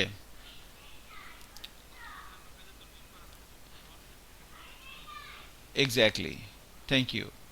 আমি দেখেন, হ্যাঁ, এই যে ইন্ডেক্স ডট এইচটিএমএল ফাইলের ভিতরে এখানে যে সবগুলো ভিতরে অ্যাবাউটের ভিতরে অ্যাবাউট, পোর্টফোলিওর ভিতরে পোর্টফোলিও, গ্যালারির ভিতরে গ্যালারি লিঙ্ক দিচ্ছি, গ্যালারিতেও দিয়ে দিচ্ছি, সবগুলো দেওয়া হয়েছে, পোর্টফোলিওতেও দেওয়া হয়েছে, শুধুমাত্র অ্যাবাউটে দেওয়া হয় না। অ্যাবাউটে শুধুমাত্র আপনার এই ইন্ডেক্সে মানে হোমের অ্যাবাউটের দেওয়া হয়েছে, এখানে দিয়ে দিই আমরা portfolio dot HTML, gallery dot HTML, contact dot HTML. এবার যদি রিলোড দিই, দেখেন এখন home, about, portfolio, gallery, contact সবগুলো পেজে লিঙ্ক চলে আসছে।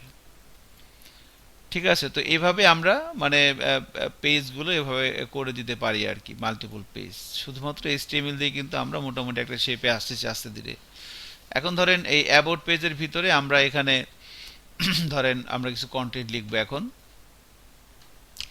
তো ধরেন আপনাকে বললো যে 10টা ফলের নাম লেখেন, বা 5টা দেশের নাম লেখেন, বা 5টা জেলার নাম লেখেন। তো 5টা জেলার নাম মানে এটা একটা লিস্ট আকারে লিখতে হবে তখন আপনাকে। তো সেটা আমরা কিভাবে লিখবো?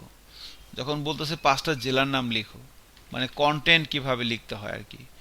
তো এখন আমি যদি প্যারাগ্রাফ ট্যাগের ভিতরে নেই, লিখলাম ঢাকা, এরপরে ধরেন লিখলাম হইতেছে গাজীপুর,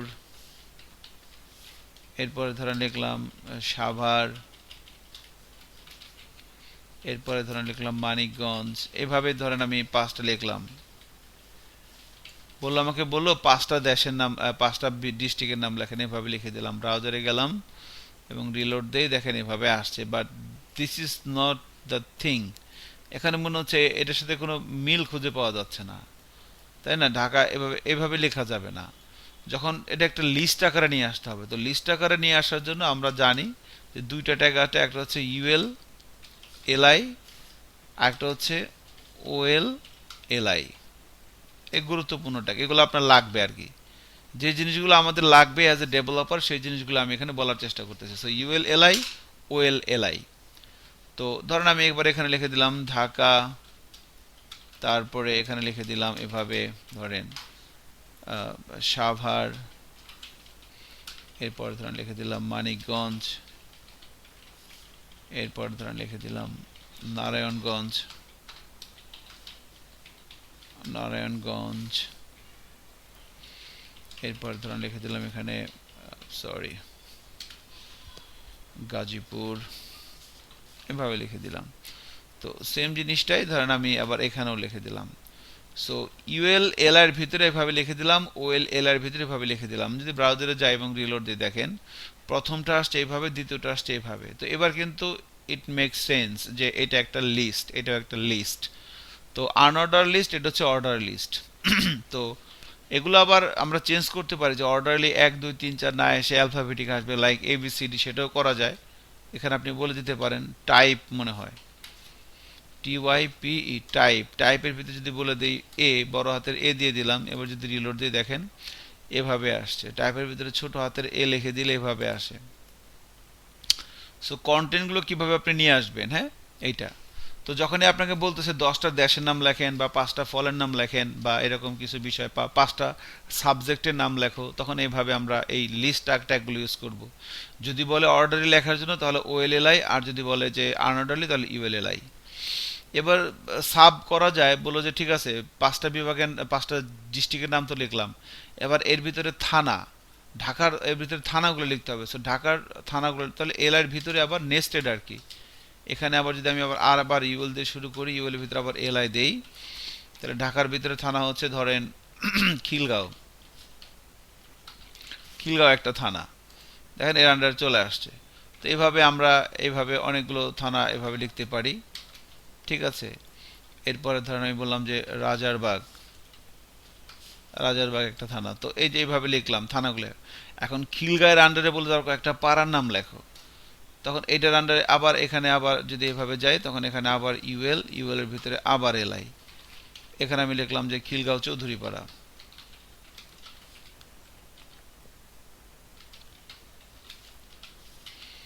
ঠিক আছে।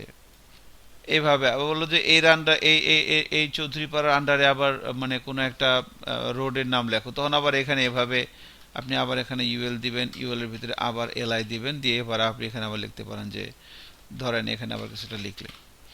সো এইভাবে আমাদের যতটুকুন মন চায় আমরা নেক্সটে যেতে পারবো আর কি, লিখতে থাকা যাবে, কোনো সমস্যা নাই। So this is the nested ULLI। এই বিষয়গুলো কিন্তু আপনাদের লাগবে। আমরা যখন ভিউজেস প্র্যাকটিস করব তখন কিন্তু এগুলো লাগবে। আমরা এখন যে বিষয়গুলো প্র্যাকটিস করতেছি এগুলো সবগুলোই কিন্তু আপনাদের জানা, বাট জানা দেখে আপনি প্র্যাকটিস করবেন ব্যাপারটা যেন এরকম না হয়। কারণ আমি বলতেছি যে আমরা যখন মানে জাভাস্ক্রিপ্টের ক্লাস শুরু করব তখন থেকেই কিন্তু আপনার গন্ডগোলটা লাগা শুরু করবে। তখন যদি গন্ডগোল লাগে সেটা কিন্তু মেনে নেওয়া যাবে না। তো এই জন্য আপনি এখন এগুলো একটু প্র্যাকটিস করিয়েন, পারেন করেন, না পারলেও করেন, কোনো সমস্যা নাই, ঠিক আছে। So this is the thing. এইভাবে আমরা জিনিসগুলো করে ফেলো। আমাদের মেন প্র্যাকটিসটা শুরু হবে জাভাস্ক্রিপ্ট আসার পর থেকে। তো জাভাস্ক্রিপ্ট আমাকে একটু হেল্প করেন ভালো করে। আমি HTML এর উপর আরেকটা ক্লাস নিব, আগামী ক্লাসটাও পুরো HTML হবে, শুধুমাত্র ফর্ম নিয়ে, ঠিক আছে। আজকে তো টেবিল টুবিল ট্যাগ টুক গেল টুকটাক, নেক্সট ক্লাসে হবে ফর্ম নিয়ে, কারণ ফর্ম খুব গুরুত্বপূর্ণ একটা জিনিস। এই জায়গাটা আপনার একদম স্বচ্ছ ধারণা থাকা লাগবে, আমতা আমতা না আর কি, মনে হয় না যেটা এটাই আমতা আমতা না এটাই। এরপরে 3 নাম্বার ক্লাস থেকে আমরা শুরু করব আপনার সিএসএস এর উপরে 2টা বা 3টা ক্লাস হবে, বা 4টা ক্লাস হবে সিএসএস এর উপরে, তারপরে আমরা জাভাস্ক্রিপ্ট শুরু করব আর কি। ওকে, সো মোটামুটি আমাদের এটা আর কি হচ্ছে। আমরা প্রায় শেষের দিকে চলে আসছি ক্লাসের, আর 10 মিনিট ক্লাস হবে। আচ্ছা, তো এইভাবে আমরা ULLI দিয়ে ট্যাগটা দিয়ে নিয়ে আসতে পারলাম। সো আমাদের মোটামুটি যে ট্যাগগুলো ম্যাক্সিমাম লাগে সেগুলো আমরা এখানে আর কি নিয়ে আসতে পারলাম। সো দিস ইজ হাউ আমরা তাহলে মোটামুটি যেটা করতে পারি সেটা হচ্ছে যে আমরা একটা ওয়েবসাইট, আপনাদের একটা অ্যাসাইনমেন্ট থাকবে, সেটা হচ্ছে আপনারা একটা ওয়েবসাইট বানাবেন। ধরেন আপনার যে কোনো একটা ওয়েবসাইট, সেখানে আপনার 4-5টা পেজ থাকবে, এরকম ধরেন 4টা বা 5টা পেজ থাকবে। এক এক পেজে ক্লিক করলে এক এক ধরনের কন্টেন্ট আসবে। বা ধরেন আপনি আপনার একটা পোর্টফোলিও সাইটই বানান, আপনার একটা পোর্টফোলিও ওয়েবসাইট বানান, হোম পেজ থাকবে, অ্যাবাউট পেজ থাকবে, পোর্টফোলিও, গ্যালারি, কন্ট্যাক্ট। তো হোম পেজে আপনি আপনার সম্পর্কে ইনফরমেশন রাখতে পারেন, আপনার নাম কি, আপনার বাড়িঘর কোথায়, আপনার ড্রিম কি, এগুলো রাখতে পারেন হোম পেজে। অ্যাবাউট পেজে আপনার ফ্যামিলি সম্পর্কে ইনফরমেশন রাখতে পারেন। পোর্টফোলিও পেজে আপনি আপনার সম্পর্কে রাখতে পারেন, আপনার হচ্ছে যে আপনি একটা সিবি রাখবেন এখানে। পোর্টফোলিও পেজে আপনার একটা সিবি দিবেন এখানে। আর গ্যালারি পেজে আপনার কিছু ছবি টবি এখানে রাখতে পারেন গ্যালারি পেজের ভিতরে, ঠিক আছে। এবং কন্ট্যাক্টের ভিতরে আপনার সাথে কন্ট্যাক্ট ইনফরমেশন রাখবেন এখানে। সো এইভাবে আপনি একটা পেজ বানাতে পারেন, 5টা পেজ থাকবে, প্রত্যেকটা পেজে এই কন্টেন্টগুলো থাকবে। হ্যাঁ, এখন এখানে শর্ত একটাই, আপনি যাই করেন আপনি সিএসএস ব্যবহার করতে পারবেন না, শুধুমাত্র HTML দিয়ে করতে হবে। আপনি কোনো সিএসএস ব্যবহার করতে পারবেন না, শুধুমাত্র HTML দিয়ে করতে হবে, এটি হচ্ছে শর্ত। HTML দিয়ে একটা ওয়েবসাইট বানানোর জন্য আপনি একটা স্ট্রাকচার, টেবিল দিয়ে স্ট্রাকচার তৈরি করবেন, যেভাবে আমি করলাম। এরপরে এভাবে মেনু করবেন। পেজের ভিতরে টুকটাক যে ট্যাগগুলো আমরা প্র্যাকটিস করছি এগুলো দিয়েই সম্ভব। Heading, paragraph, ULLI, OLLI, image, table.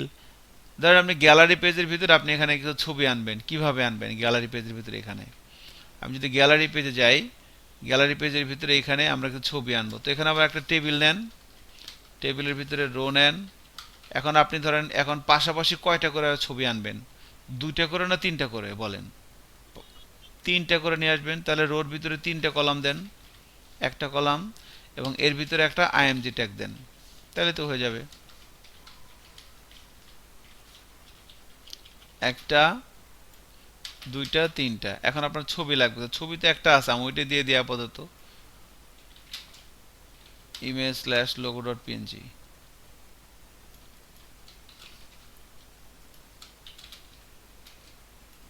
Logo dot PNG. এবার যদি যাই, দেখেন এখানে যে তিনটা পাশাপাশি চলে আসছে কত সুন্দর করে, মানে মার্জিন প্যাডিং ছাড়াই আপনি জিনিসটাকে সুন্দর করতে পারবেন। এবার আপনি আর একটা রো নেন, তিনটা রো দিয়ে দিলেন, এখন দেখেন যে তিনটে ইমেজগুলো আসছে। ঠিক আছে, সো এভাবে আপনি এখন শুধু ইমেজগুলো ভিন্ন ভিন্ন দিলে তো একটা গ্যালারি পেজ হয়ে যাবে। পোর্টফোলিও পেজের ভিতরে সুন্দর করে আপনি একটা পোর্টফোলিও, আপনার সিভিটা এখানে লিখবেন সুন্দর করে।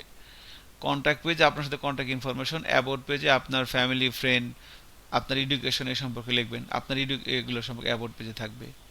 হোমের ভিতরে আপনার আপনার লাইফের মিশন ভিশন, আপনার ড্রিম, আপনি কি করতে চান এগুলো লিখতে পারেন। এখানে আপনার একটা প্রফেশনাল ছবি, লোগোর ভিতরে আপনার একটা প্রফেশনাল ছবি। Okay, so this is the thing actually. তো তাহলে এইভাবে আমরা কাজটা করে আমরা নেক্সট ক্লাসে একটা স্ট্যাটিক ওয়েবসাইট শুধুমাত্র এইচটিএমএল দিয়ে, কোনো অবস্থাতেই কিন্তু সিএসএস ইউজ করা যাবে না। সিএসএস ইউজ করলে কিন্তু কবিরা গুনাহ হবে। তো শুধুমাত্র এইচটিএমএল দিয়ে আপনি এই কাজটা করে আপনি নেক্সট ক্লাসে জমা দিবেন। আজকে হচ্ছে আমাদের নেক্সট ক্লাস হবে আমাদের হচ্ছে বৃহস্পতিবার 28 তারিখ, মানে পরশু দিন আর কি। ঠিক আছে, আচ্ছা আজকে এতটুকুনি। সো এই বিষয়গুলো অনেক সহজ, বাট তারপরও প্র্যাকটিস করতে আমি বারবার বলতেছি, এবং সামনে অনেক জিনিসই আসবে যেগুলো হয়তো আমাদের আরও সিরিয়াসলি প্র্যাকটিস করতে হবে। ঠিক আছে, জি। হ্যাঁ, বুটস্ট্র্যাপ আমরা প্র্যাকটিস করব ভিউজেস এর ভিতরে। ভিউজেস এর, হ্যাঁ, না আমরা ইসি এক্সএমএক্স 5 দিয়ে শুরু করব আর কি। মানে জাভাস্ক্রিপ্টের ক্লাস কিভাবে বানায় সেটা তো আর এখানে আমরা করতে গেলে তো আমাদের বাবল টাবল লাগবে। ওটা আমরা ক্লাস কিভাবে তৈরি করে আপনি অবজেক্ট আকারে পাবেন, সমস্যা নাই। ঠিক আছে, জাভাস্ক্রিপ্টে আপনার, হ্যাঁ, হ্যাঁ সমস্যা নেই, আপনি ওগুলো পারবেন, ইম্পোর্ট কিভাবে করে, এক্সপোর্ট ডিফল্ট কিভাবে করে সবই পারবেন, সমস্যা নেই। ঠিক আছে, সো ভালো থাকেন, আজকে এতটুকুনি, হ্যাঁ। ওকে ওকে, আল্লাহ হাফিজ, হ্যাঁ। আচ্ছা, আমি একটা কাজ করি, শোনেন, আমার ভিডিওটা, ক্লাসের যে ভিডিও, সেই ভিডিওটা আমি কোথায় দিব?